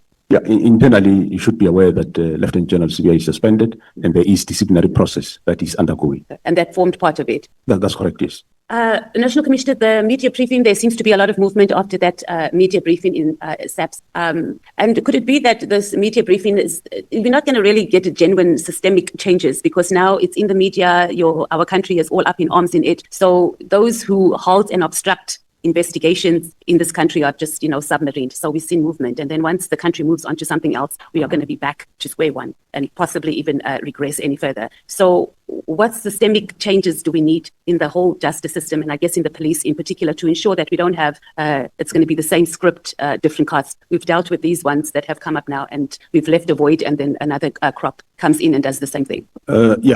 Thanks, Honorable Chairperson and members. Well, we need, yes, an overall of the system of criminal justice. We need oversight to various institutions. Just to give an example, I think during General Mkhwanazi's testimony, I didn't watch it, the whole of it, either here or at the Madlanga Commission. Somewhere you saw that there was communication between Mr. Matlala, for example, and somebody from IPIT, where the plan was they want to get General Khumalo arrested. But the other one was saying, hey, now there's no injuries, there's no JD8, so I can't arrest. So we just need leaders that respect their work, but we also, of course, need oversight that institutions that are meant to do specific work, they do that which they are meant to. They do not chase personal agendas or be weaponized to do nefarious activities and acts. That we need that oversight into institutions. And from the police side, we are prepared to undertake a lot of reforms where we see there are problems. But unfortunately, the others we can't. But we need an overall of the system in terms of when it comes to watchdogs. For police watchdog, you have your IPIT, you have police secretariat, and you have got all other bodies. So I think maybe as the legislature, you need to look at whether should you have all these many institutions. You have IDEC, you have DPCI. Should you have all these many bodies? Why should you have IDEC and DPCI more or less doing one and the same thing? And you have police secretariat, you have IPIT. I know it's there in law, but couldn't you have one institution that is police oversight? In it, you can have a DG with a DDG IPIT and a DDG civilian secretariat of police instead of having too many. And you end up having police, instead of busy fighting crime, they are writing reports to satisfy each and every of these institutions. So that, I think, we need to look at that and look at what these institutions, are they doing what they're supposed to do? Or are they weaponized to do other things? So that is a critical matter that is a problem. Institutions are tend and weaponized to do other things, like we have now, the counterintelligence operations in Gauteng. There is a lot of institutions that want to get rid of it, or they want to get their nose in there, whereas the team is doing quite a good work and they are getting rid of cartels and criminals. So that's the support we need, and also from the executive and members of this honorable house. So we as lawmakers, we need to, in summary, what you're saying is to ensure that we don't leave a void after we get rid of cartels and politicians that are involved in enabling all this. We need to look at the oversight bodies. We have too many, and perhaps just have one, and that will assist in trying to maintain a clean South African police service. Yeah, I think if you do that, you will definitely have a better oversight, because now there are many. Somebody from you end up going to one and say, no, do for me 1, 2, 3. And they end up being busy with all those things. If you have one, you can concentrate on it and do oversight on us, and we do our work. We have got nothing to hide. Hence, I have now, as you heard yesterday, requested the SIU to do lifestyle audit of all members of SAPS, because sometimes some of you are of the honorable members and other public people, they are used against us to say, yes, Masemola is corrupt, yes, he's doing that, just to push a narrative that is not really there. Some have been paid to do those things, which is not the truth. So, and public end up believing, no, Masemola is corrupt. I mean, where did I do? Whose money did I chow? So if we streamline the oversight on police, that will work quite best. Thanks. National Commissioner, yesterday you said there's about 840 members that are, I'm now on the vetting and security clearance questions. So you've started a vetting process of about 840 members by an independent service provider, if I remember correctly. That is correct, Honorable Chair. It is a lifestyle audit, not necessarily What vetting. with the lifestyle audit? Yeah, vetting will still be done by crime intelligence and SSA, but this one is a lifestyle audit. So how did you identify a service provider? Is it a private company? What process did we use in identifying a service provider to do that? And you tell us who the service provider is that's doing the lifestyle audit? Or could we not use someone in the Auditor General? Or anyway, you tell us. I said again, the service provider is Special Investigative Unit. Oh, it's from the SIU. Mr. Advocate Mutivi's unit, they have got the capacity to do that. It's a state agency. I thought we can use them. They are independent from us, and they have done other institutions. I think provincial government housing, they use them. So I engaged the advocate somewhere in April, and there was some glitches along, but eventually we have finalized all those, and it's just final touches, and then you will start. But the identification of the 840 or so is the senior management of SAPS. That is from Brigadier up to myself. They will start with that. When they finish, then we targeted environments like your central farm registry, supply chain management, division finance, and port of entry. So those will be the second layer as a priority. And from there, we can then see how far we go, because it's a time-consuming exercise. So they haven't started yet. The process is about to start, is what I'm getting. Through you, Honorable Chair, that is correct, Honorable Member. And they have capacity because, National Commissioner, when we sit in the portfolio committee, we say, yeah, we're starting this wonderful project and we're all excited. And then 3 months later, when we get a report, it's like, no, we don't have capacity. There was no resources, as we see with the issue of security clearance, which we come into now.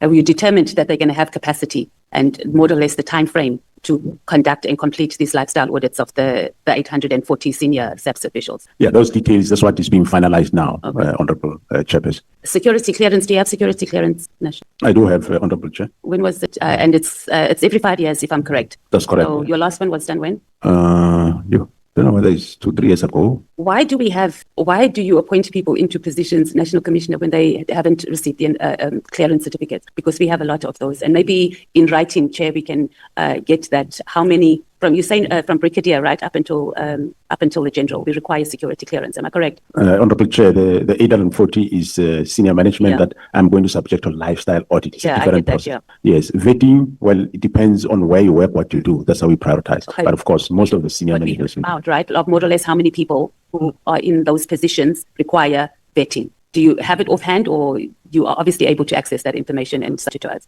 The last year, I think the Division Crime Intelligence, they reached their target in terms of vetting. Actually, they overperformed, they overachieved. And hence, this current year, I gave them the target of 1,500, meaning I said, in that 1,500, make sure you finalize every one of the 840. Currently, some of the 840 senior managers, they do have security clearances, but there is a balance that is left, so they must finalize that. And normally when we appoint people, because it is not due to the people's own or negligence, Honorable Chair, that they don't have security clearance. The way the division was structured from those years, it was structured in such a way that it is impossible for them to vet the SAPS by making sure that their capacity are limited. You recall I said at some point there were about 7, the whole country, 7 vetting 186,000. So it tells you. So, but we are building that capacity in the crime intelligence, and they are increasing number, and the performance is also increasing. And do we find Honorable Matthias, may you we're done? Okay. May you please round one up? more? Yeah. You said that during the investigations with CAT, you found that there were 80 other cases related to him. Did I understand that correctly? That's correct, Honorable Chair. And it's expanding over what period, more or less, these cases that have been dangling around the country? I think it goes far back as 2007. So, National Commissioner, does that not just tell you that how we have failed the country if we have someone has 80, right, not 18 cases since 2007 up until now, and he's gone under the radar? That speaks to a failed South African police services. I do agree, Honorable Chair, but we have discovered it ourselves. We are doing something about it. Thank you. I'm done, Chair. Thank you so much, Honorable Matthias. Honorable members, when we come back from morning tea, I will need one speaker from the ANC, one speaker from the MKP, one speaker from the DA, one speaker from the EFF. And then after we shall have taken those 4 speakers, we will then break for lunch. I'm just alerting you so that when you come back, you must have lined your speakers. We are now breaking for tea. May we please come back after 15 minutes. From now, it will be 20 minutes before 12 when we come back from tea. Yeah, whatever you may want to call it. If you want to call for it a bit morning tea, you want to call it a stretch break, a comfort break. Yeah. Honorable members, we must resume. May I check from the ANC who is speaking? Honorable Mkhwanazi. Okay. Yeah. Honorable Mkhwanazi, with due respect, you can proceed. Thank you very much, Chairperson, and good morning to members and everyone. Chair, I think let me first agree with General Masemola that we have identified a serious legislative gap in respect of the protection of whistleblowers. And indeed, the Department of Justice did send us the whistleblower protection bill as part of the legislative program. So, Chair, we agree with the General. General, I think let's start yesterday. Yesterday, something unprecedented happened. A chief of staff called the entire nation to a press brief. We have never seen it before. So I want to check if in the service, do we have internal communication protocols, or it's a Vula's book kind of a situation? Thanks, Honorable Chair and members. We do have communication protocols. We have a policy, national instruction on communication, which says exactly who should communicate. It's normally members that are appointed to do communication. In each province, there is one head office, there is also, and national commissioner and provincial commissioners also can communicate, and of course other members like your deputy national commissioners. So there is a regulated space. Okay, that's fine. Let's not pursue it further. I think Mr. Ngabende will also come to testify at all. Who is Brigadier Liteko? Do you know a person by the name of Brigadier Liteko? Litoko. Yeah, Litoko. Oh, sorry. He's a chief of staff in my office, Honorable Chair. What would be your reaction if General Sibia comes to the Ad Hoc Committee and testify that on the 3rd of January 2025, he received a letter written by Brigadier Liteko to him, instructing him to proceed with the dissolution process of the political killings testing? What would be your reaction to that? Yeah, Honorable Chair and members, my response would be that the chief of staff in my office sent the letter, the directive from the minister to the deputies, which is Lieutenant General Msikidi, was acting as National Commissioner by then, and also sent to Lieutenant General Sibia to say, yes, do attend to it. Is there no letter written from your office by your chief of staff to the Deputy National Commissioner of Police, Lieutenant General Sibia, that instructs him directly? I'm not talking about the letter from the minister that could have been transferred. I'm talking about a letter that deliberately instructs your deputy to proceed. It was on the 3rd of January 2025, to proceed with the dissolution process and report on the 14th of January 2025. Is there no such a letter? Honorable Chair, I do agree. I say the chief of staff in my office did send a directive to both the deputies that they attend to the minister's letter. However, I'm on record to have said that between that time and until when I arrived back in the office, nothing has been done by that time. And the letter that General Sibia brought on the 14th and the 15th, Honorable Chair, that's the two letters I nullified. Whatever he might have received, nothing wrong. Let's take it for a moment that he received that directive and he did what he did. Come the 14th, come the 15th. The same letter that he have, I tell him that I'm not subscribing to this. So stop doing this and leave it. Get out of it. Don't do it anymore. I will do it myself. So directive be given on the 2nd or 3rd, Honorable Chairperson. I come the 14th. Yes, he says, National Commissioner, Minister says we must dissolve the PKTT. Here is an instruction signing so that we dissolve. I look at it and says, no, we don't do it this way.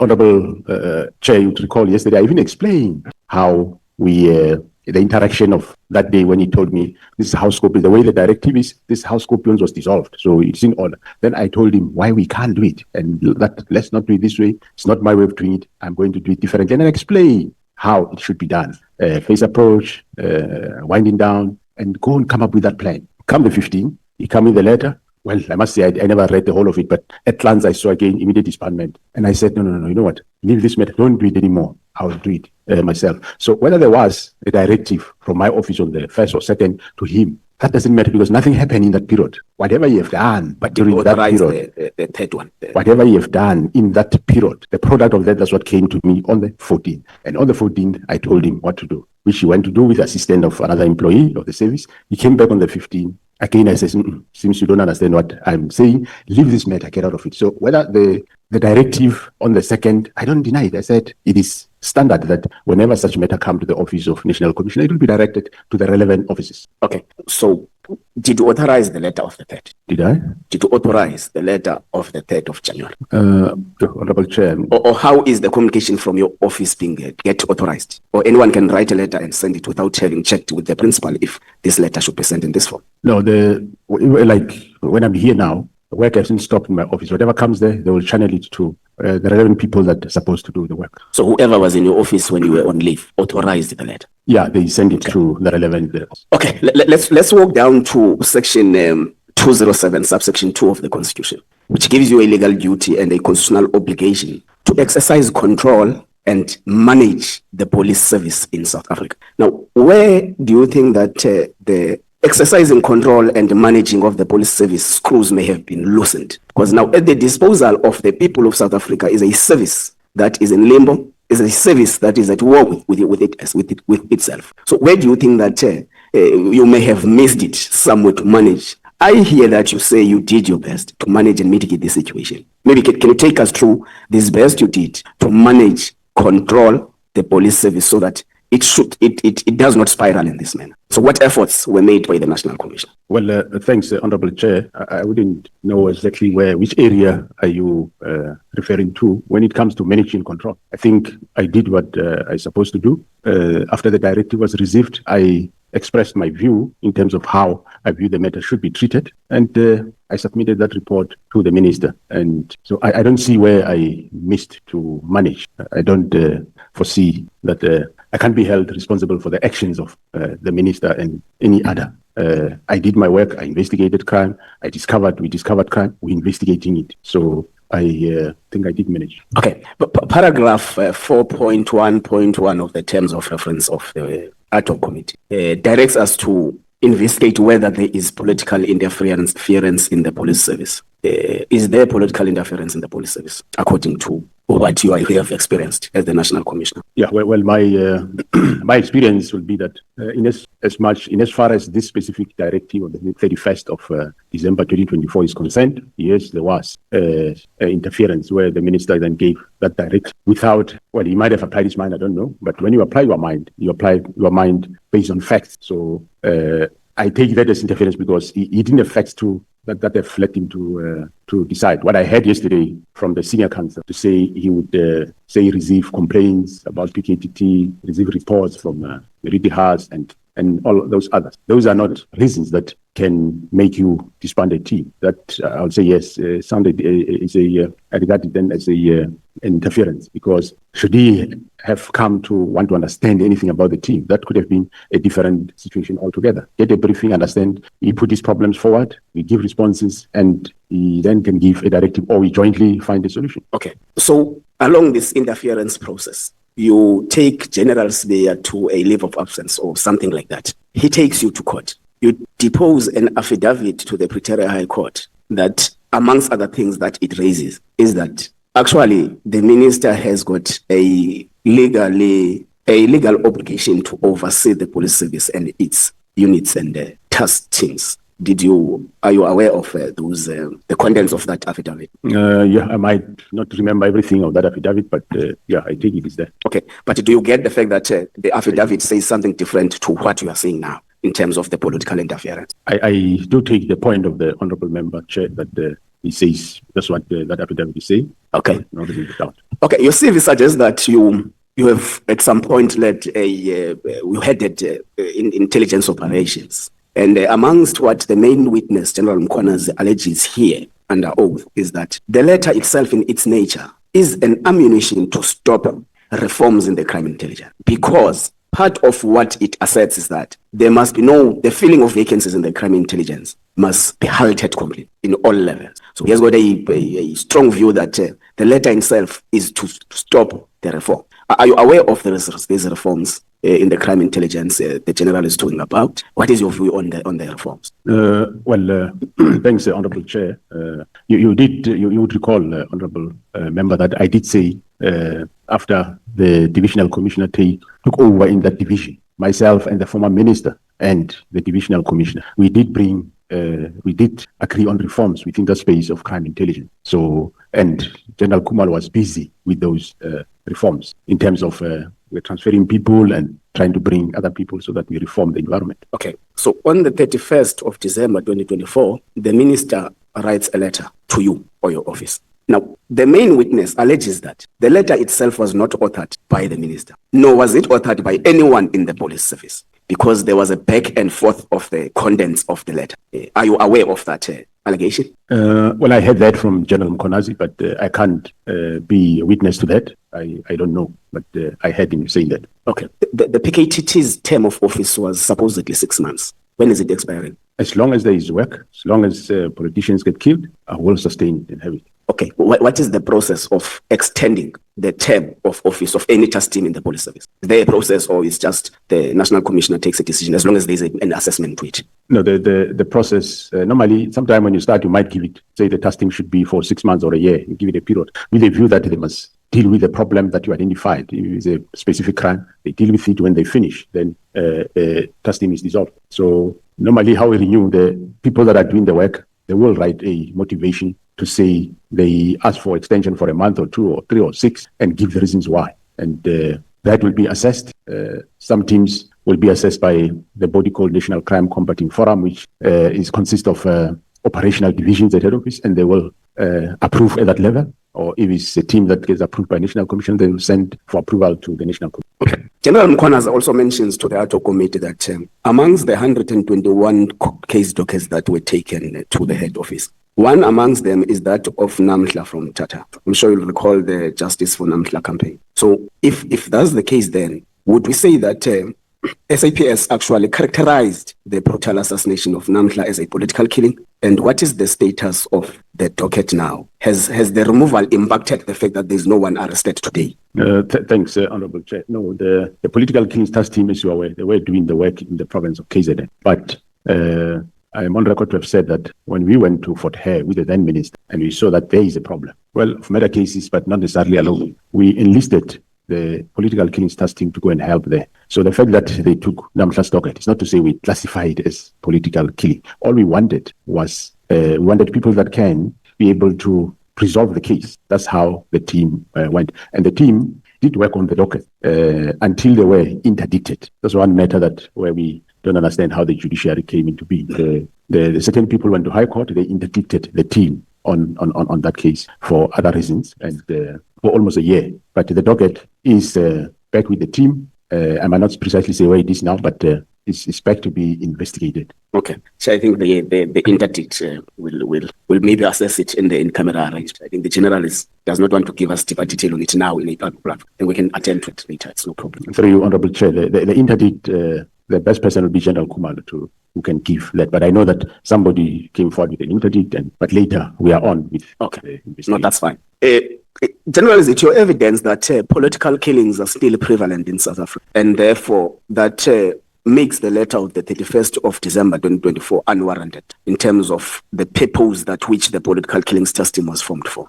Yes, I do agree that they are still prevalent, Honorable. Okay, that's fine. Then the letter comes. Part of the provisions contained in the letter is the fact that political killings task team must be disbanded immediately. And General Mkhwanazi makes exception of the immediate part. So apart from that, you choose to design a program, a smooth program that will make you arrive at an ultimate dissolution. So is it your concession that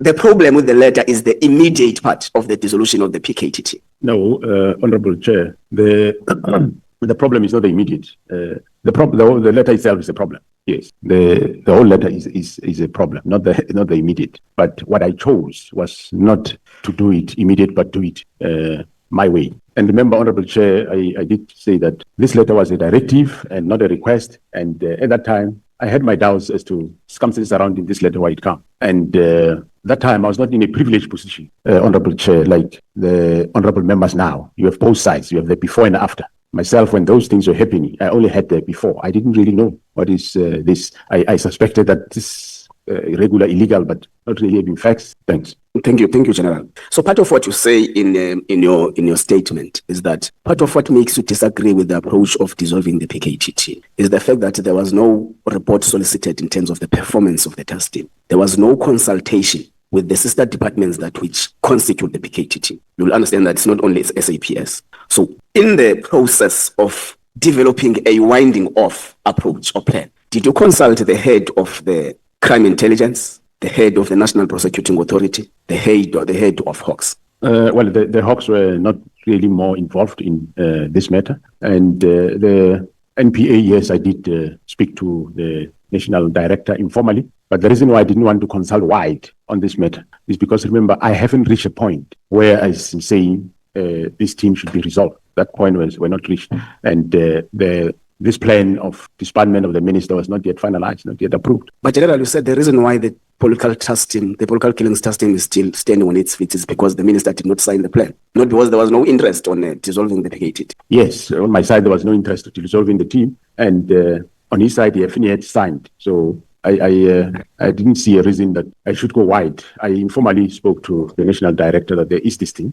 and but the head of intelligence, well, he was part of it. Okay. The main witness has got a very strong view that the decision to dissolve or the intention to dissolve the political killings trust team had really nothing to do with what was written in the letter. He has got strong views that it was externally influenced. And he mentions a lot of people, some inside the service, some outside the service. What is your view on that? I do agree, Honorable Chair. Remember, I also said, I'm on record to have said that after the search of Mr. Matlala's house the arrest of Mr. Matlala in May, the team untangled the real motive. That's true what he is saying, and I also said the same yesterday, today, and again, I'm still saying yes, it's true. We now know that the motive was just not that the team is no more adding value. There's a bigger picture on that. Okay. Then you hold a meeting, yourself, the minister, and General Khumalo, to take him through, and amongst those were intelligence-related matters. And you make an assertion that part of your team members, including your Deputy General Spear, has been compromised. Has been compromised on the basis that they are now linked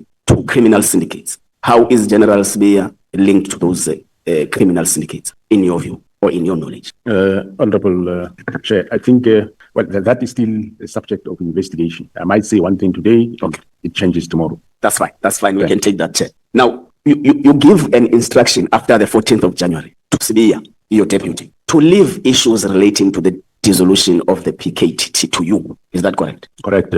Now, beyond that instruction or directive you gave him, he continues to play part in writing letters for the dissolution and making plans for the dissolution of the PKTT. Do you not take that as defiance? I did call him to say he must stop doing that, which he was doing. Yes. Hence, I eventually end up taking steps. Okay, what steps did you take? Was the only steps we know were taken were after the 6th of July? What steps were taken from January when you were defied by your junior? When I became aware of those letters, I did call him in to say, leave the matter to me, I'm attending to it. So I did rebuke him for that. But he defied to give the matter to you, General. That's what I'm saying. And after that defiance, what steps were taken by the principal in disciplining or effecting consequence management to his junior? Because all we know now, all what is in our disposal, is that General Spear, your deputy, was only suspended or taken to leave after the 6th of July, which is the press briefing by General Mkhwanazi. So between January and July, you were defied blatantly by your junior. What did you do about that? Well, that time, as I said, Honorable Chair, I did call him, I think, more than once to say, stop this. And for me, it was like, yes, he'll stop. But on the other side, the minister was talking to him directly. That's another angle. But for me, I did say, no, he must stop what he was doing. Okay, let's leave it like that, General. Okay. You in your statement, you make mention, I think it's paragraph 63, you make mention of a disciplinary hearing. I think Honorable Sokanyile did ask you about that. A disciplinary against General Khan. I didn't get what now becomes the status of General Khan in the South African Police Service. And the reason I'm asking this, General, is that General Mkhwanazi keeps on mentioning General Khan as part of the center of this fracas the service finds itself in now. So what then becomes the status of employment of General Khan in the South African Police Service? Well, as I said earlier, Honorable Chair, the disciplinary case against him was finalized and he was found not guilty. And it was him, General Mkhwanazi, who was the chairperson presiding over that matter, and he cleared him. And he is still working in crime intelligence. Okay, no, that's fine. Well, he was cleared. That's the report. That's correct. Okay. Now, you find yourself in a very pressing situation as a national commissioner. You receive a letter from the immediate principal, which is the executive authority. Now, along the way, you find that you are unable to get yourselves into into an agreement in respect of what must happen in the PKTT status. Now, your appointing authority is the president of the proposal. Have you made means to engage the president into making him understand the importance of not dissolving the PKTT? I'm asking this because you say the president has agreed that the plan to dissolve is correct. But General Mkhwanazi has got a different understanding of the attitude of the president towards the dissolution, because he says the president in Northern Cape made public assertions that the political killings system was working very well and no need to touch it and all those things. So what was the reaction of the president to the fact that there is this calamity between yourself and the minister? Thanks, Honorable Chair. I did said it before earlier in this House, Honorable Chair, but I'll repeat it again. I say the president was taken aback when I informed him about this, and I said to the president that my view was this shouldn't be disbanded, but if ever it has to be done, Mr. President, shouldn't be done the way of Minister Mchunu of immediate. That was in February when I saw the president, which the president says, okay, I think yes, what you are saying makes sense. So you just have to understand what I said. I said to him, this team, I think it should not be disbanded, but if ever it has to be done, should be done the following. So that's how we engaged. Okay, let's walk down to the Medicare 24 tender. The minister finds that there is no progress in terms of the work it was supposed to and orders you to terminate. You correctly start a process arrangement that at least there must be a process to that decision. Correctly so. So you instruct the internal audit team to do an investigation. Then in January 2025, the investigation comes and it points out serious irregularities in the appointment process. Then what consequence management was effected to those who were part of the bid committees and the final signatory to the appointment? Thanks, Honorable Chair.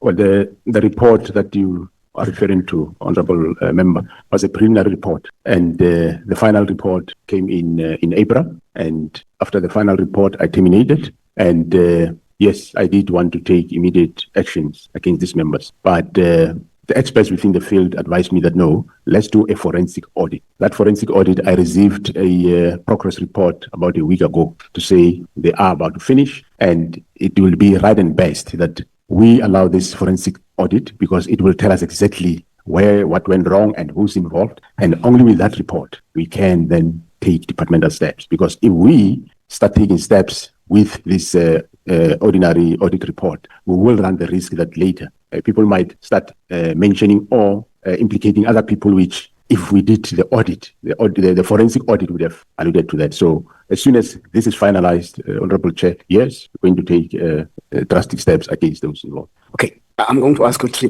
questions. It's my last questions, General. General Mkhwanazi asserts in this ad hoc that the letter itself and the transfer of dockets was a missed target. Was a missed target by people who actually thought that is the PKTT that is investigating the drug cartels in Gauteng. You will tell us your understanding on that. But he further expands and say, part of the reasons why they had to enhance the work in Gauteng, deploying 10 members of the PKTT to do the work, was that the police management in Gauteng has collapsed. Has collapsed because those that which expected to run after the criminals are actually drinking and dining with those criminals in Gauteng. And the last issue is that he says the issue relating to the arrest of General Khumalo is not a credible or meticulous policing related issue. It's a project. So he says General Khumalo is a project of the people who wants investigations, particularly in Gauteng, to be halted. What's your view on those 3 issues? Yeah, thanks, Honorable Chair.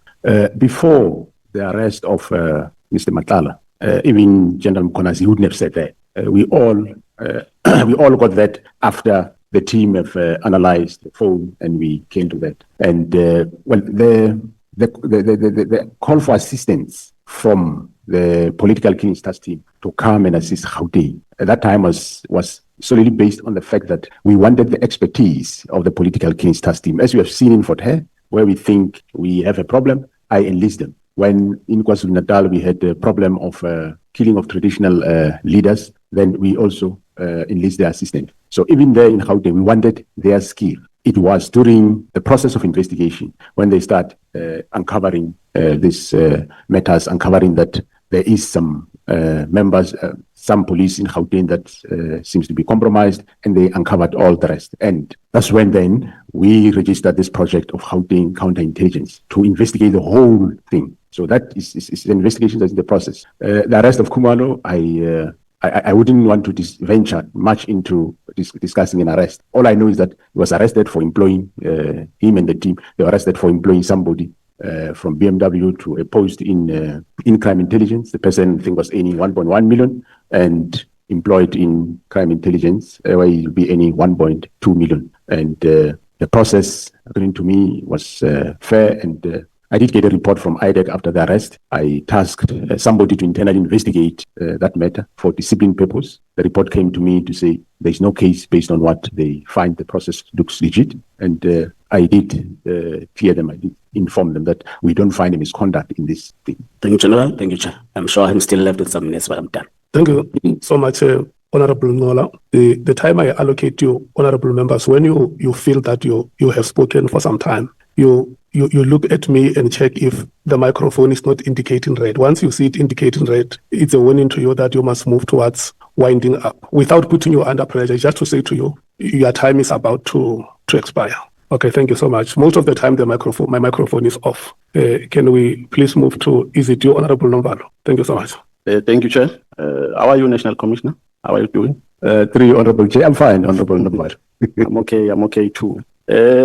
Well, I want you to enlighten us more in relation to the allegations made by General Mkhwanazi, which you have also put here as terms of reference in your statement on page 4 of your statement. There is an allegation under paragraph 4.1.7, which says that inter alia, we must investigate, open quote, the alleged corrupt relationship between Mr. Mchunu and Mr. Brown Mkhwanazi, and between Mr. Mkhwanazi and Mr. Ufusumuzi Ket Matlala. Now, who is this Mkhwanazi guy? How does he get involved in the operations of SAPS, according to your knowledge? Yeah, thanks, Honorable Chair. I don't know the guy, and I do not have a police official with that name, so I don't know who is he, and he have got no business in SAPS. General Mkhwanazi seems to be convinced that Mkhwanazi was an ally of Sibia. Was an ally of the Minister Mchunu. Subsequently, Mkhwanazi was an ally of Matlala. Now, in this context, Mkhwanazi was used by Matlala as a messenger to the minister. What is your take on that? Do you agree with that? Yeah, I think the relevant officials like General Kumalo will be able to show you that. I think also General Mkhwanazi did show you those links. Yes, I believe what they are saying. Yeah, because we are not doing an academic exercise here, National Commissioner. We are trying to get to the bottom of these allegations. So what we want to get from your responses is what will assist us in doing investigations of all these allegations. Now, my difficulty is that in the evidence that has been accused so far, orally and in terms of the documents that were perused, the conversations that we have seen are conversations between the minister, are the conversations between Brown Mkhwanazi and the Commissioner of KwaZulu-Natal, wherein Mkhwanazi claims that he has some influence to the minister, and conversations between Brown Mkhwanazi and Matlala. Now, if the minister comes here and say, I don't have any relationship with Mkhwanazi. Mkhwanazi used my name to advance selfish narrow interest and for material gains. Are you in possession of any evidence that suggests that would be a lie? Well, I believe General Mkhwanazi might have showed you some WhatsApp messages, and General Kumalo will still show you other messages which they can give evidence to that effect in terms of communication that talks to between Mr. Mkhwanazi, between Ket Matlala, and between the minister. They will be able to show you that. You know why I'm asking that question, National Commissioner, is because I've been in a political space for some time. And I know that it's a general tendency of some comrades to use names of those who occupy higher echelons for their self-enrichment or for their material gains. So I anticipate that the defense of the minister might be that my name was wrongly used here. There is absolutely nothing that suggests that I've got a relationship with Mkhwanazi. I only know Mkhwanazi from a distance as a comrade. He had no influence in the running of SAPS. That is why I was able to write a letter that terminates the 360 million contract. What would you say? I'm asking this because we need evidence to resolve these matters. What would you say? How would you respond? Are we in a position to prove that defense wrong, if the minister comes with that defense? Yeah, I'm sure the officials that I'm talking about will be able to show you the links. That's why I didn't want to give evidence of the second person. They will be able to give evidence to that effect. But I wouldn't overrule that. As you say, you are in the political space. You know the environment and how people behave. That I can't deny. You talk from experience. But the officials will be able then to indicate those WhatsApps that will show money movement and linkages. I think you just have to give it space until they give evidence. So to what extent as this so-called corrupt relationship caused the damage in the running of SAPS? So this alleged corrupt relationship between the minister and Mkhwanazi, ultimately Matlala, to what extent has it caused the damage? Well, the first damage is this disbandment of the directive of the 31st of December. That is a damage. Okay, now let's go to the disbandment of the political task team, political killings task team. Is there any piece of legislation which prescribes how a task team can either be formed or dissolved? Or there's a lacuna? No, there's no legislation. Legislation says the National Commissioner can organize and reorganize, establish institutions, depots, unions, and so on. So, but of course, even a task team, one can take it as part of that. So, but doesn't mean it can necessarily be established by national committee. It can be established at lower levels also. Yeah, so the advice that you can give to us as lawmakers is that you must close that gap, correct? You must. In terms of formulating the law, we must close that gap. Is that the advice you can give to us as lawmakers? The advice I can give is, if you can, obviously, dwell more on defining what the minister can do. What is the minister's function and what is the national commissioner's functions? Okay, if I heard you precisely yesterday during your oral testimony, you made a mention of a task team which preceded the 2018 task team. And you said you identified some weaknesses in that task team. Ipso facto, you established another task team which was multidisciplinary, in that it consisted SAPS, NPA, etc., etc. Now, in that, how was that? Because you never spoke about its formulation and disbandment. How was it formulated and disbanded? You only spoke about the formulation of the 2018 task team, which started from the visit of the president, establishment of the interministerial committee, etc., etc. And you spoke less about the formation of the previous one. May you please take us through? Thanks, Honorable Chairperson. So you want me to...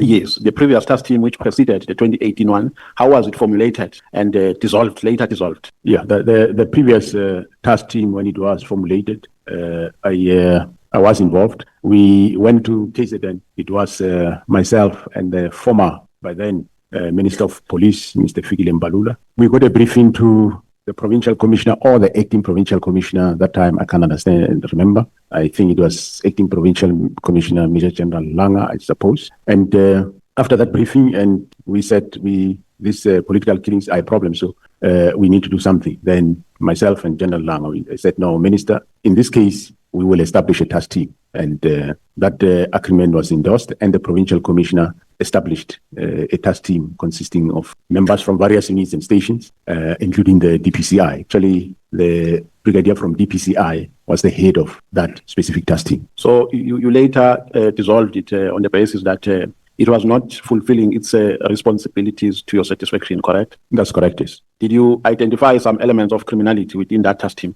from the members of SAPS? No, what we identified was not necessarily criminality, but it was more the fact that they come from local. They interact a lot with local politicians. We identify that as a problem. As a weakness? As a weakness, yes. So there were no criminalities that were taking place? Not as far as I remember, but I know there were. But it wasn't members of this task team. There was one or so that was arrested for murders at Cleveland, but he wasn't a member of this task team. It was just a police official. Okay. Now, in the 2018 task team, you said that there was an involvement of different components because you wanted to tighten its strength. There was an involvement of SAPS, NPA. Now, where was the NPA reporting? Was the NPA also reporting to SAPS, or they were reporting to their bosses in the NPA? No, the NPA were reporting to their bosses. Maybe let me clarify my question. I'm asking in relation to the work that they were doing as in the scope of the political killings task team. Where were they reporting? Yeah, they were reporting to their bosses. But of course,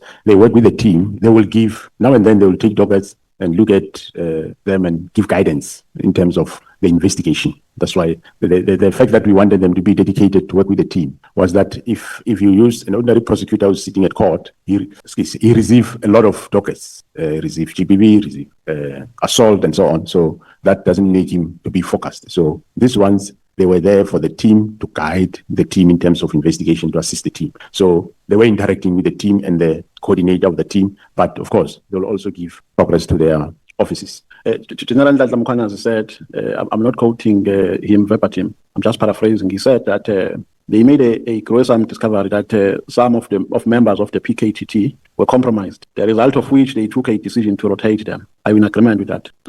Right from the word go, there was no really member that would work there permanent. They were rotated continuously. I'm aware that, yes, there were those that were arrested. Are there any members of the NPA who were found to be on the wrong side of the law? And if so, what actions were taken against them? I don't remember any. What I remember was there was members of SAPS that were, there were members of SAPS that were, there is members of SAPS that were arrested that were not part of the team. And there is one that I can remember of who was part of the team who was arrested by the same team. And in terms of NPA, let me correct my statement. I'm aware that there were cases opened by the team against members of the NPA, and which I end up having a meeting myself with the director, National Director of Public Prosecutions on the matter. Okay. National Commissioner, let's go to a letter dated the 31st of December 2024. If I heard you correctly when you were responding to, I think, to Honorable Ngola, you said holistically the letter was wrong. So when you say that, do you mean that the minister was acting ultra-virus in all the regarding all the instructions that he gave in that letter? Because remember, the instruction was not only related to the disbandment of political killings. There were other 2 instructions, and in total there were 3. So the minister acted ultra-virus. Is that your conclusion? I did say that according to me, yes, he acted wrong on 2 matters: political disbandment of political killing task team and the matter of the stop filling of posts in the crime intelligence. The post of entry, no, I don't think there's anything wrong there. Yeah, because somewhere in your statement you have articulated the statutory and constitutional responsibility of the National Commissioner and those of the minister. The gist of the minister's responsibility is to formulate and implement policy. That is correct. Honorable Chair, yes, to develop national policing policy. So these matters were not related to that scope of framework. They were operational matters. According to me, the 2 they were operational matters that were within my terrain of managing. I could. If you have a problem with the task team, you could have said, I have a problem, 1, 2, 3 with the task team. Then I would go and investigate, see how serious is that. If it's so much serious that I should disband the task team, then I'll do it, or take out the members and bring other ones. Yes, that's what I've done. Okay. The last paragraph of that letter says, open quote, "My observation in this regard as indicated above is that further existence of this team is no longer required, nor is it adding any value to policing in South Africa." Now, I know that your sentiments around this, your sentiments are that the team was effective because you went to an extent of giving us statistics of the arrests that were made and the investigations. Now, so I want to get the extent of the work that was done by this political killings task team. You know, I'm going to put a proposition to you, and I would request your opinion. And the reason why I'm going to put this proposition is because I want to be sure if you arrived at the root cause of political killings in KZN during your investigations, because there's a perception that at the center of political killings, taxi bosses are involved. Now, my assertion is that, National Commissioner, because of a decline of the profit margin in the taxi industry, the former taxi bosses resorted to getting involved into tenders, and their anchors in tenders are politicians. To safeguard their interests, they still use the same modus operandi that they used when they were still taxi bosses, of eliminating people who appear to be problematic to them. When you are doing, because I'm trying to establish the effectiveness of that team, did you go to that extent when you were making your investigations? And do you agree with my assertion? Thanks, Honorable Chair.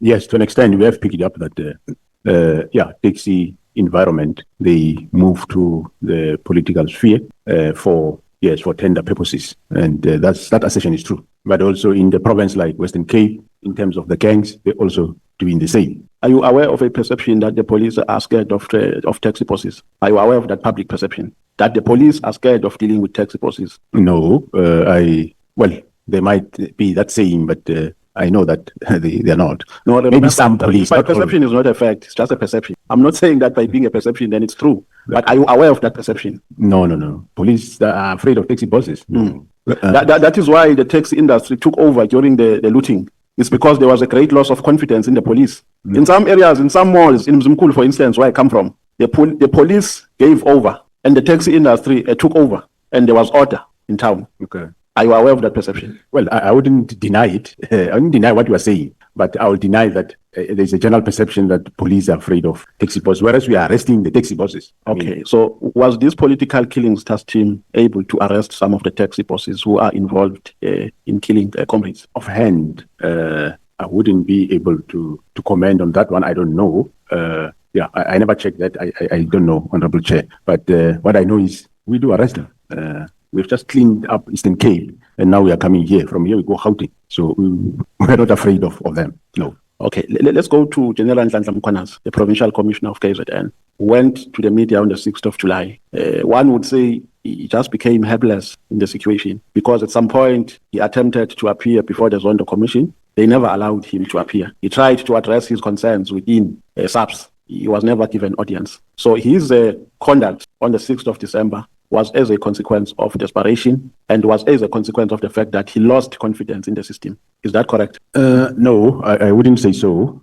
I agree that, yes, he did report to those various authorities that you said. And, well, on the 6th, he ended up going, making a press conference. Honorable Chair, you should be aware that, remember, when he went on the conference on the 6th, it's after that we know now what is happening. Before that, we didn't know, and he didn't go to a press briefing. Okay, if the minister comes here and say, General Mkhwanazi is doing all of this because he's part of a certain cabal in the SAPS, which involves General Mkhwanazi, the National Commissioner, and General Khumalo, how will you react to that? Well, the fact of the matter is, it's not a cabal. We are not a cabal. We are just doing our work. Whoever will call us a cabal, I will be suspicious if maybe is that person not in somewhere in charge of a cabal. We are not a cabal. We are just doing our work. And it's been a long time that we have been doing this work. You can go back to 2011 when we were there. We did the work. And even now, all what we want to do is to do the work. We are doing the work with the political clearest task team in KZN. In Gauteng, we discovered what's happening, and we are investigating that. In CI, when Minister Kelo was still around, we said, myself and Khumalo said with him to say, hey, let's fix this, and he agreed. And up to so far, I think he's the only minister that I know agreed that let's clean up crime intelligence, and he committed to that, and we started the process. Unfortunately, then he left, and unfortunately, with the new minister, it never went through that. If we are cabal for what? To do, we're doing what? Okay. We're dealing with what? My second last question, Chair. General Mkhwanazi said he thinks that General Khumalo is a target. Do you also hold the same view? Because he even said that at some point there was an attempt to kill him at the airport, and they had to beef up his security. And there was also an attempt to link him with the murder of Cindy Somakaka, which was frivolous. Do you agree with that? I totally agree with that. Who is targeting Mr. Khumalo? And why is he a target? I wouldn't know why they target him. But one thing I know is that General Khumalo is a good investigator, and he does his investigation properly. Yes, I would agree that he's been targeted, and I do agree that there were those incidents, and we beefed up security. And I think, yeah, some of the matters might require sitting in camera to delve much on them, which might affect investigations. So I think maybe one would. It might not be a good platform to get into some of those details. Is it true that the DG in the presidency is protected by members of the task force? Are you aware of that? No, it's not true. It's not true. Correct. Thank you very much. No further questions, Chair. Thank you. We are cruising very, very nicely, honorable members. Your performance is very impressive, and I must give you this credit. Honorable Breitenbach, is it you or Honorable Cameron? It will be you. Once you are done, you hand over to Honorable Malem, and then we'll break for lunch. In that way, honorable members. Thank you. Thank you, Chair. Good morning, General. We have already established that you're well, so let's not go there again. So, General, you're the top in South Africa. Your microphone is far from you. You're the top cop in South Africa. You're the only real general in the South African Police Service. And you say that you hold the view that the instruction of the Minister to close the political killings task team was ultra vires and encroached on your domain as the National Commissioner. So why did you not tell him so? Tell him that you won't close it down, that it's doing good work and that he's out of line. Why didn't you just do that? Thanks, Honorable Chair. But even though I tell him that this team is doing good work, we're not supposed to close it, he said we must close it. No, General, I'm sorry, you're missing the gist of the question. Oh, sorry. The question is, not that you didn't discuss it with him, I'm sure you did. Thank you. Why didn't you tell him you're not interested? He's encroaching on your terrain, he's out of line, he can't do what he's doing, and he must concern himself with his own business and you concern yourself with yours. Well, thanks, Honorable Chair. Like I said, I did my best to tell him, let's not close, and he insisted. No. General, my difficulty is that he can't insist. So, I mean, let's just cut to the chase. He can't insist, he can't tell you what to do. You're the National Commissioner of the South African Police Service. There's no one above you, and he's not above you. He's a Minister of Police, he's above me. Not in the hierarchy of the South African Police Service, General, and you and I both know that. You call the shots in the South African Police Service, not the Minister. And if he tries, you should tell him to go to hell. Why didn't you? Yeah, well, I didn't tell him that, and I take him as Minister of Police, and I told him in a nice way that let's not do this thing, and he kept insisting, no, we do it. So when you told him in a nice way and he didn't go away, why didn't you tell him in a less nice way? Yeah. That's not an answer. General, you're the National Commissioner. You're the head honcho. You're the boss, not him. Why didn't you tell him that? Tell him to mind your own business and go do your own job. Yes, I'm the National Commissioner, but I'm subject to his direction. You consider him to be your boss? Yes, I consider him, yes, to be your boss. Supervised, yes. The National Commissioner of the South African Police Service thinks the minister is his boss. Wow. So then you said, you discussed with him, he gave you no answers, real answers about why it should close down. Nothing was satisfactory. And then you said something odd. You said if it had been something about farm murders, the citizens of South Africa and parliamentarians would have reacted to the closing down. But because it wasn't, no one reacted. Now, why do you want citizens of South Africa and parliamentarians to do your job? It's your job to deal with that issue, not anybody else's. Did you come to Parliament and say the minister is encroaching on your domain? He's exercising unacceptable political interference in the police service. Did you do that? And if not, why didn't you do it? Thanks, Honourable Chair. We did appear at the committee. We briefed them how good the political clearance task team is doing its work. And there was any member of the team that would say, no, we think this the minister shouldn't do. Again, General, I have difficulty with, you're a really nice guy. I mean, there's no question about that. But you're nice. You're way too nice. You're the head of the South African police. Nobody can tell you what to do. You've got a lot of power. You don't seem to want to exercise it. And I don't understand that. Why didn't you come to the portfolio committee and say, this minister, tell them to call him to the portfolio committee and then sit there with him and say, this minister is interfering in the South African police service. He's telling me what to do. Why didn't you do that? How else would they have known? Thanks, Honourable Chair. We learn. So in future, if I'm still there, that's what I will do. What do you say? You say that no IMC has been created in the 7th administration. Why not? Well, that we didn't know. Normally, IMCs get established when there is a specific problem. And I wouldn't know whether it was still going to be established or not for the specific matter of political killings. Maybe partially it might be because it was under control. The team was doing the work. Let's have a look at that. So it was under control and they were doing good work. On page 15 of your affidavit, you say that 612 dockets have been allocated to the task team since June 2018 to date. That's around about 7 years. Is that correct? That's correct, Honourable Chair. Amongst other things, you say that 10 cases are pending a decision by the National Prosecuting Authority. So how long have they been with the National Prosecuting Authority? How long, generally speaking, do they take to make a decision? And how long have these 10 cases been with them?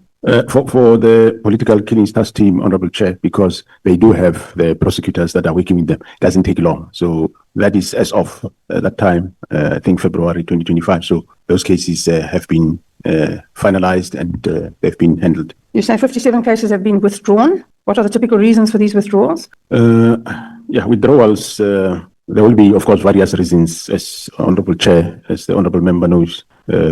He was in this field before, so I wouldn't be able to table exactly one by one reason for the withdrawals, but it will be either maybe some of these suspects might have, or the case have fallen. Normally, what happens here is witnesses do support the investigation. At some point, they turn around, especially your Section 2 for witnesses. Some of them, they just somersault and turn around. We have one of the murder cases in Zululand where witnesses have done the same thing, which is quite I think it was a killing of a municipal manager. So I'm just giving an example, but that's some of the reasons that happens. I would imagine that happens quite often in this kind of case. That must be one of the reasons why there's a political killings task team. So that proper care can be taken of the witnesses so that they don't become intimidated or killed, so that the case can run. Is that not what the task team does? Yeah, no, the task team does. They do take care of the witnesses, but it just happens sometimes. Some witnesses run out of where they've been protected and they end up being paid and they turn around. And then you say 297 cases have been finalized. What does this mean? Finalized means where they are, where there is either is acquittal or there is a conviction. That's what it refers to. So you'll agree with me, General, to understand whether the political killings task team has in fact been successful. We'd need to know how many of those 297 cases ended up in an acquittal and how many ended up in a conviction. Yeah, no, there is such a breakdown. Maybe one can send such a breakdown in terms of how many. But most of them were quite. Let me just check if I want to find it here. Yeah, I think I'll look for it, Honourable Chair, and I will be able to give the Honourable Member. Thanks. I won't hold you to it, General. Just give me a ballpark. 50% convictions, 60% convictions, 10%? More or less 40%. But of late, as of this year, the conviction have increased quite a lot because most of your 2018-19 cases were finalized late last year and this year. So the performance is quite very good. So, General, again, you're a very nice guy. Your subordinates seem to act with scant regard for you and your rank. They seem to disrespect you. Do you agree? Well, they do respect me and we respect each other, Honourable Chair. I said they disrespect you. Yes, sir. As they please. Honourable Chair. They do as they please, clearly. And why do you put up with it? If you didn't want to close the political killings task team, Why didn't you reprimand Sabia and tell him to concern himself with his own business and not act counter to your orders? How do you exercise authority over the people that report to you? Thanks, Honorable Chair. Yes, I was exercising authority, but as I said, there was also this lake that the Minister and General Sabia were also pushing. So who's the head of the South African Police Service? Myself, Honorable Chair. And so Sabia doesn't listen to you. And your reaction is to say, just leave it, I'll do it myself. That's not exercising authority. Why don't you tell him to do the job you told him to do? He answers to you. Well, that time, Honorable Chair, remember, I didn't know what was the objective of all this. I thought he can't really do what I expect him to do. Hence, I said, leave it. I'll do it myself and get other people to do it. General Sabia is a lieutenant general. It's not an insignificant rank in the South African police. Surely he's capable of doing any job you tell him to do. Correct, Honorable Chair, but there he couldn't. So it was my understanding at the time. It was that maybe he doesn't know how to do it. I didn't have a benefit of what we all know now. So General, you can't cut out of it like that. I'm very sorry. You can't just say you didn't think that he couldn't, or you thought he couldn't do the job. How long have you known Sabia? He occupies the second highest rank in the South African police force. And when he doesn't do what you tell him to do, you assume it's because he can't? It looks to me like he wouldn't. Well, that time I thought he can't, Honorable Chair. And you say, we sit here today knowing what we know. And only after the 13th of May did we know that the plans to start the disbandment of the political killings task force started after the raid on Matlala and Malefe. And before that, you didn't know it. That's correct, Honorable Chair. But how could you not have known? What is the crime intelligence doing? Are you not briefed daily on intelligence issues? And if not, why not? Yeah, you do get briefed, but this one we did not know, Honorable Chair. You know, the rest of South Africa knew and has known for some time. You're probably the only person who didn't know. How is that possible? Well, Honorable Chair, I indeed I didn't know, I must say, and we only know that day. Also said that you were not so sure that it was an illegal order from the minister. If you weren't so sure, the South African Police Service has got a huge legal division with lots of well-paid people. Why didn't you ask one of them for an opinion? Well, we did ask, and they were also, some said yes, some said no. That's not how legal opinion works, General, and you and I both know it. A legal opinion works like this. You give somebody a brief. You ask them for them, not their opinion, not what they think, what the law says. That's a legal opinion. And they would have prepared one for you and told you what the law says. Not something this, something that. That's not a legal opinion. And you and I both know that. So please, will you answer the question? Yeah, Honorable Chair, thanks. As I said, I did ask, and that's what I got. And some said yes, some said no. Yeah, and that time, of course, I said it's a fine line whether some would say yes, is a policy direction. Some will say no, he have encroached. So I chose my way to say I think he encroached. So I don't know what is the feeling of this Honorable House. Did you get a written legal opinion on whether the instruction from the minister was in fact ultra vires or not? Oh no, Honorable Chair, I didn't get a written legal. Why not? I deemed sufficient what they were advising me verbally. They weren't advising you. Some said yes, some said no. That's not advice. You didn't really feel strongly about this at all. You just go with the flow, wherever the wind blows you. Is that correct? That is not correct, Honorable Chair. If I went with what he said, indeed, we wouldn't have the PKTT today. Now, Section 207 of the Constitution mandates you to exercise control over and manage the police service in accordance with the national policing policy and the directions of the Cabinet Minister responsible for policing. Is that correct? Correct, Honorable Chair. And in your view, what does this mean? What are the parameters of your authority as far as you're aware? Well, my understanding, Honorable Chair, is yes, Minister will develop policy and I implement, and he will give directions. I think the matter around directions is what one might say it's not clear as to what exactly, how far do these directions go? Do these directions mean giving instruction to say don't do this or do this? So, but my interpretation was that, let's say for argument's sake, what he said is a direction. I hold the view that probably would have said there's a problem with the PKTT.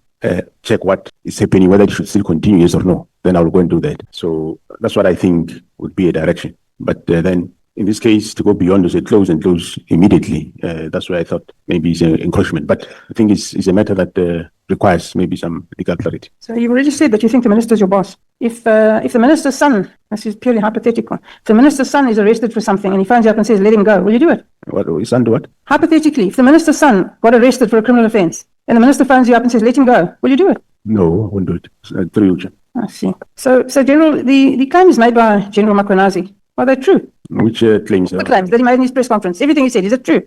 Well, I do take them, yes, that it is true. Well, if that's true, then the South African Police Service is in a huge mess. No? We should all be very worried. That's why we're sitting here today. Do you agree?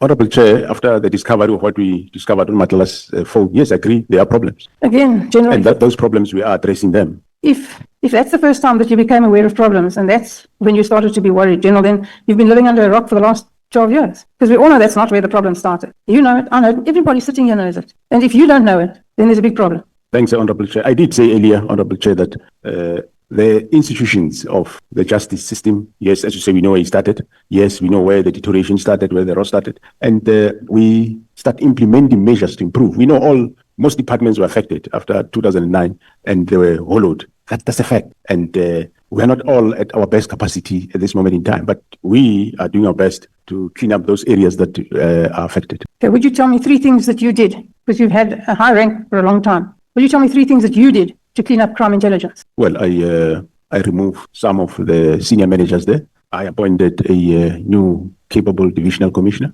And, well, some of the things we're still doing, we're not finished. And in that space of crime intelligence, yeah, one might have limitations in talking, but we rectified some messes that were happening there in terms of informers' claims.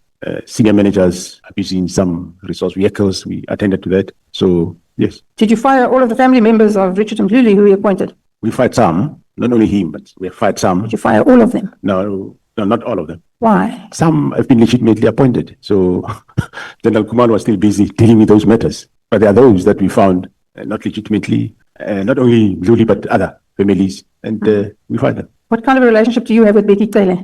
My relationship with Becky Taylor is a minister of police. He was minister of police, and we only meet at work. We don't, after hours, meet to drink coffee or whatever. He lives his life, I live my life. We only meet when you are at work. We are not friends. We're working colleagues. But after hours, he has his life, I have my life. Have you seen him since he's no longer the Minister of Police? I saw him once. I bumped against him somewhere. But other than that, I don't talk to him. I don't phone him. He doesn't phone me. But I enjoyed working with him. Well, he have his shortfalls, problems, but enjoyed working with him. You said yesterday that you didn't know Kat Matlala or Brown Mokotsi. And when you say that, do you say you didn't know them or you didn't know of them? I didn't know them, and I didn't know of them until General Mkhwanazi spoke to me about a Brown Mokotsi, because he asked me whether I know this person. I say, I don't know. He says, no, this person was with you at the Siki when 18 people were murdered there. I says, well, if he was there, I don't know this guy. Even Matlala, I don't know him, I haven't heard of him. Doesn't it concern you a little, General, because it concerns me more than a little, that the head of the South African Police Service says he doesn't know people that it's common knowledge are intricately involved in the underworld and amongst the most well-known gangsters in South Africa, and you don't know it? Well, I must be honest, I didn't know of that, but now I know. You say that you did not know who Babita Diakaran was, and that now we should all take pride in the fact that the theft and corruption at Tembisa Hospital has been stopped and has implicated Kat Matlala.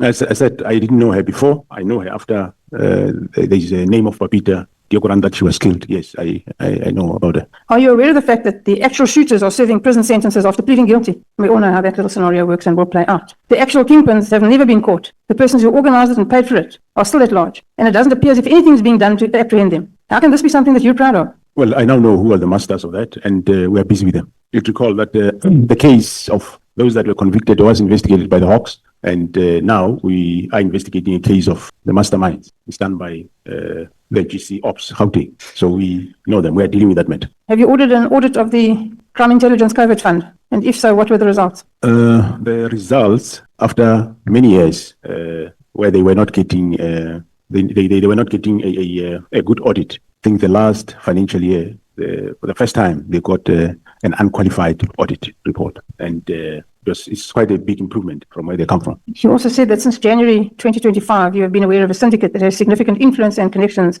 within the political, law enforcement, and criminal justice systems. What does this mean? What I mean by that is that this cartel is not only infiltrating SAPS. What we mean is that it does have influence to some of the people in the NPA, and it also does have influence to some of the people in the judiciary. That's what it means. And I took it from the report given by the members of the GC Ops. Why haven't these people been arrested? We are in the process. That's why we have Gauteng counterintelligence operations. They are dealing with that. You will see the results as time goes on. Yeah, it's nearly the end of October already. When? To investigate organized crime, you know very well. It's not like you take a person. You can arrest the person now, yes, put him there. But if you don't really have the evidence to prove, then you have a problem. That's why we take so long. And of course, the arrest of Khumalo have also brought complications in the whole investigation. But the team is still there. They are going forward. Thank you, Mr. Chair. Thank you, General. Thanks, Honorable Chair. Thank you very much, Chairperson. Good afternoon, General. I want to ask very few questions. I think colleagues have dealt with a lot of issues. Were you reluctant to open a case against those who were involved in the issuing of illegal directives or instruction, including General Sevilla, who wrote a letter to disband PKTT, even when you said you shouldn't issue that letter? I will deal with the matter. Thanks, Honorable Chair and members. Good afternoon, Honorable Member. No, I wasn't reluctant. After we discovered what is being happening, I appended my signature, I appended my affidavit and give it to the members to open a case, which is it's being open. It's an inquiry, but sure, it will end up being a case. No, but General Mkhwanazi says he came to you 3 times and he only got the affidavit when he came for the 3rd time. He had to come himself to Pretoria and wait for you to write an affidavit. So why would he come to you 3 times if you're not reluctant to open a case? No, I wasn't reluctant, Honorable Chair. I wrote the affidavit. And of course, if there are certain matters that they find that they are not included in the statement, they will indicate, ask me to say, what about this? Then I'll amend the affidavit and write it and give it. I was never hesitant, Honorable Chair. I don't think it is correct to say the crime scene is in KZN. The crime scene is in Pretoria. The dockets are taken to Pretoria. The letters are being written in Pretoria. Some of these implicated people are in Pretoria. You wait for a general from KZN to come and ask for an affidavit from you instead of you registering or opening a case in Pretoria as a top cop, because these things are happening at the head office, not necessarily in KZN. KZN and General Mkhwanazi tells us that he only comes in when they started touching PKTT. So, meaning these people have been running wrong things there in the head office. And generally, don't open a case until General Mkhwanazi comes. What informs that? Honorable Chair, the opening of the case, we only opened the case after we realized what is happening. Even he didn't open a case before because we didn't know what was happening. After we realized what is happening, then we wrote that's when I appended my affidavit and we looked as to where will this be. And we said, well, the team is in KZN and we registered the case there in KZN. It didn't make a difference. But we said the scene is there where it happened. But yeah, that's how we arrived at it. No, General, all of us agree that everything happened after you discovered there is a rot. There's something going on which is wrong. You should accept that you did not act in a responsible manner as a national commissioner after you discovered that there was something wrong. If General Mkhwanazi can open a case, you too had a duty to open a case. Actually, it was supposed to be you, not even General Mkhwanazi, because your deputy in Pretoria is the one who issues illegal instruction. Your minister in Pretoria is the one who issues illegal directives and to deal with the people of KZN. So the crime scene is in Pretoria. That's where it's being operated from. It's not being operated in KZN. It's being operated from the head office. As a national commissioner, you ought to take responsibility that on hindsight, you now realize that you are actually the most responsible person who should have acted on these matters. Thanks, Honorable Chair. I agree, the responsible, but where the case was open, remember the directive was directed to PKTT and the seat of PKTT is in KwaZulu-Natal. And well, you can't open a case without affidavit. I'm the first one to pen my affidavit, and this is how we open a case. Because you can't open a case without the affidavit. That affidavit of mine is the one that opened the case. Now, what happens? What are the police protocols when your deputy is told by the most senior, then highest authority, don't do anything, don't write this letter.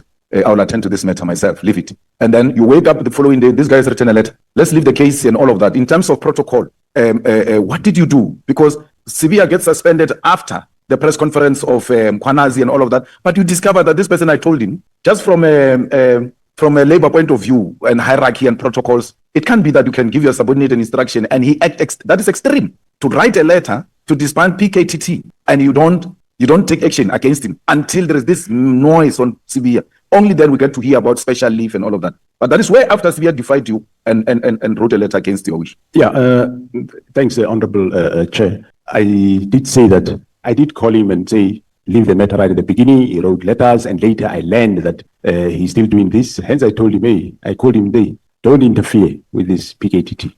Chair, no. I hear you. But what are the protocols? I mean, everywhere else, what are the protocols? If you say to this guy, don't write a letter, especially on such a matter, and he writes a letter, the protocol is not, hey, don't do this. What course of action are you allowed to take, and why didn't you take that action against him? Well, one of the actions I can take is to warn him, which I did at some point in April, May. I did call him and say, stop doing what you are doing. Now, General, from where I'm sitting, and I don't have a doubt, unlike Honorable President Ba, I agree that you opposed the dissolution of PKTT, and you did it in your own manner, because sitting there, I can see an agreeable person. So you are not going to come across as if you are General Mkhwanazi or Malema or anything. You've got your way of communicating things. So That's your political principle. Whether they call it the boss or not, it's a political principle. It's overseeing your work and the work of the department and all of that. When he says dissolve PKTT and you are not agreeing, it can only be the way you are doing it. Okay, no, I hear you. Why? And then the person is not budging on reasons. And then you say, well, let's take time, try to see how we go about it, because you're hoping something in between will happen. So you're buying time so that there could be a possible intervention. And amongst other things, in between, you went to the president and briefed him and all of that. Will I be correct to make that observation that right from the scratch, you were not in doubt that this thing must not be dissolved? But you can't speak to a minister as if you're speaking to your subordinate. You find correct within measured ways to address that. Yeah, no, that's correct. Yes, I believe that it's not right, and I find a way to address him, for him to open up, to tell us why is he disbanding this team, and that door remained not open. Now, General, who qualifies to when there is an information that deserves to be classified? Who qualifies to classify information? It is the author of the information. So, minister can classify IPIT's investigation on Palapal. Does he have a power to do that? If IPIT investigate and comes to the conclusions, and before they release, they share the information with the minister, a minister says, no, this report is classified, don't release. Does he have such a power? No, it wouldn't be the minister who classified it. He can say it if he saw that the report is classified, but he doesn't have the power to classify it. The report would have been classified by the author, in this case, which is IPIT. So the IPIT classified Palapala investigation? According to what you are saying, yes, that will be correct, because I don't have it with me, and I wouldn't know what level of classification is there. But no, I'm not according to me. I'm asking if Palapala was investigated by IPIT, and then at the later stage, they classified that investigation. Themselves, as the authors, through your Honorable Chair, would have... If the report is classified, it will be them, IPIT, that classified the report. Have you checked up on General Kumalo since he called since he went on sick leave or something like that? I did, Honorable Chair. And how is he doing? No, he's doing quite well now. So we should expect to have him soon? Yeah, we can expect him soon, yeah. It was quite a tragic thing, but I think maybe a week or so, he will be fine. Now, General, when you say PKTT did a good job and therefore it must not be closed down, are there few examples you can give us of the work done by the PKTT, which are tangible and we can be in a position to make a quick reference to and confirm that indeed this team has made serious inroads? Yeah, even though I don't have the details of each case, but there is a number of cases that I can give that they resolved. One of them, as I said, is the case of the DA councillor in Bergville. He was convicted for murder and killing. The case of also things the DA councillor in around Howick. There has been convictions in that regard, and a number of people, including the Nkosi there, has been arrested, and the case is going on. And the case of Cindy Somakata, it is the PKTT that have unraveled what we now know. And the case is not yet still finalized. There has been conviction of some suspects or accused, but the case is not finalized. So there is still arrests that will unfold once the first phase is finalized. So some of the cases now and then you see in the media where I think recently they did get a life sentence in the murder at Lady Smith. They got life sentences. A number of cases they had life sentences. And in terms of arrests, we have seen them recently, of course, brought Mr. Molefe on a number of cases, Ket Matlala on a number of cases, and in KZN, it's quite a number of cases, just that I will need to talk to each case, but those are the success that they have done. And also in terms of police officials that were involved in this type of political killings, or they aided in one or another, or defeated the ends of justice, there is 34 police officials that the PKTT arrested, which some of them have been sentenced, some of them are still going court, and majority have been dismissed. Few are still left in the organization. And there is a number of firearms that they have recovered, over 100 firearms that they recovered, which were linked to these cases, where they also found people guilty of illegal possession of firearms and ammunition. So, yeah. Now, when they went to Molefe's house to arrest him, they found a leader of the PA, Ken Kunene, with Molefe, and they claimed there were other people, including a journalist. Are you aware of other people who were found in that house, or any journalist who was found in the house of Molefe when he was getting arrested? I'm not... I'm aware that there was a journalist, but I don't know who. But I know that they did find Mr. Kunene at that house. And a journalist? A journalist? Yeah, the journalist, yes. I don't know who the journalist is, but I know that they did find Mr. Kunene there. Actually, it wasn't the first time. Even when they went for the second time, they found him there. When they went for the first time from Molefe, they found Mr. Gunene there, and when they went the second time, they found Mr. Gunene there. Yeah, the first time he tended the gate. They were inside busy. He came to the gate and they showed him the road. And luckily, whatever he got, he went for the road. General Mkhwanazi told us that you guys can search WhatsApps, including a few ones and deleted WhatsApps and all of that. Do you have an equipment like that as SAPS, or have you outsourced that responsibility to a private company? And if it's a private company, whose company is that? And how was that tender awarded? Honorable Chair, because we don't want to be searched here WhatsApps by Matala.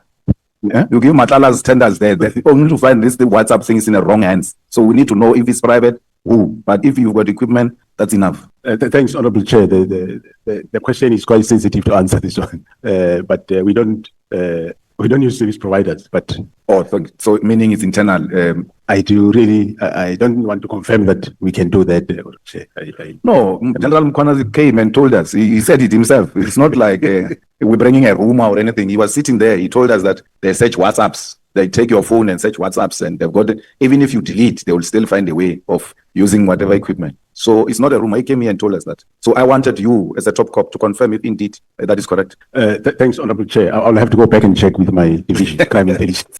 Now, Mr. Nkabinde, what was his involvement in the operations of SAPS? Because he will be a chief of staff and operate at that level of the ministry. But the impression we get is that he was now interfering with the admin issues that do not necessarily need a political office to be involved. Yeah, he would, Honorable Chair, he would interact with during meetings, when we have meetings with the ministers.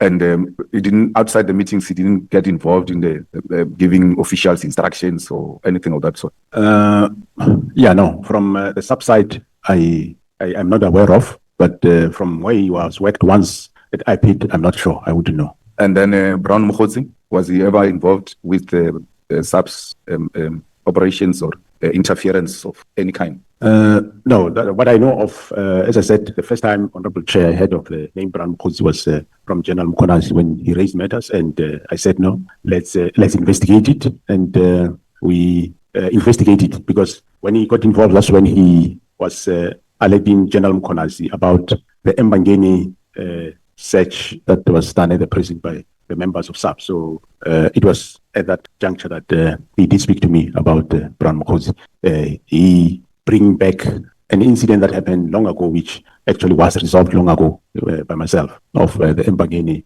search of a prison in Water's house. What is so difficult with issuing out security clearance to people like General Mkhwanazi? Because he says it's not of his own fault. There are many others who are awaiting to get security clearance, and it looks like at the intelligence, crime intelligence or intelligence office, there are some people who are just deliberately holding clearance certificates for certain individuals.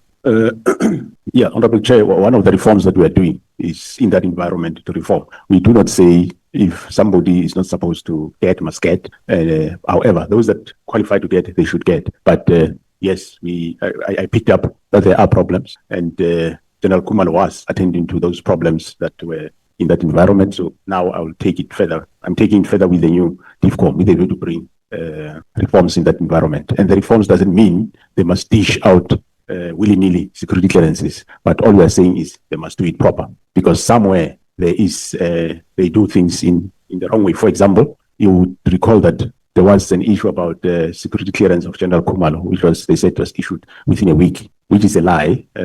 General Khumalo started the security clearance in 2018, and it was only finalized that time. And there's nothing wrong if I or any of the commanders saying, how far are you with so and so security clearance? They say, no, in a week we'll finalize it. Okay, no, finalize and let us know. There's nothing wrong with that. But then also there is a Major General Madondo who was there in crime intelligence, which they refused him the security clearance, and which was wrong, because before that, the same directorate did issue him with a security clearance. Because, for example, they say you have let's say a case of assault some years ago when he was still a sergeant or a constable, and that case is expunged, and when he was found guilty, dealt with it, whatever, he paid fine. And later, when he was a brigadier, they issued issued him with a security clearance. And when it expires, now you can't come and raise the reason that I don't give you now because 30 years or 35 years ago, you had an assault case, whereas you did the issue after that. So those were the disparities that we picked up, and hence I think it was himself, General Madondo, and General Khan, security clearance, that we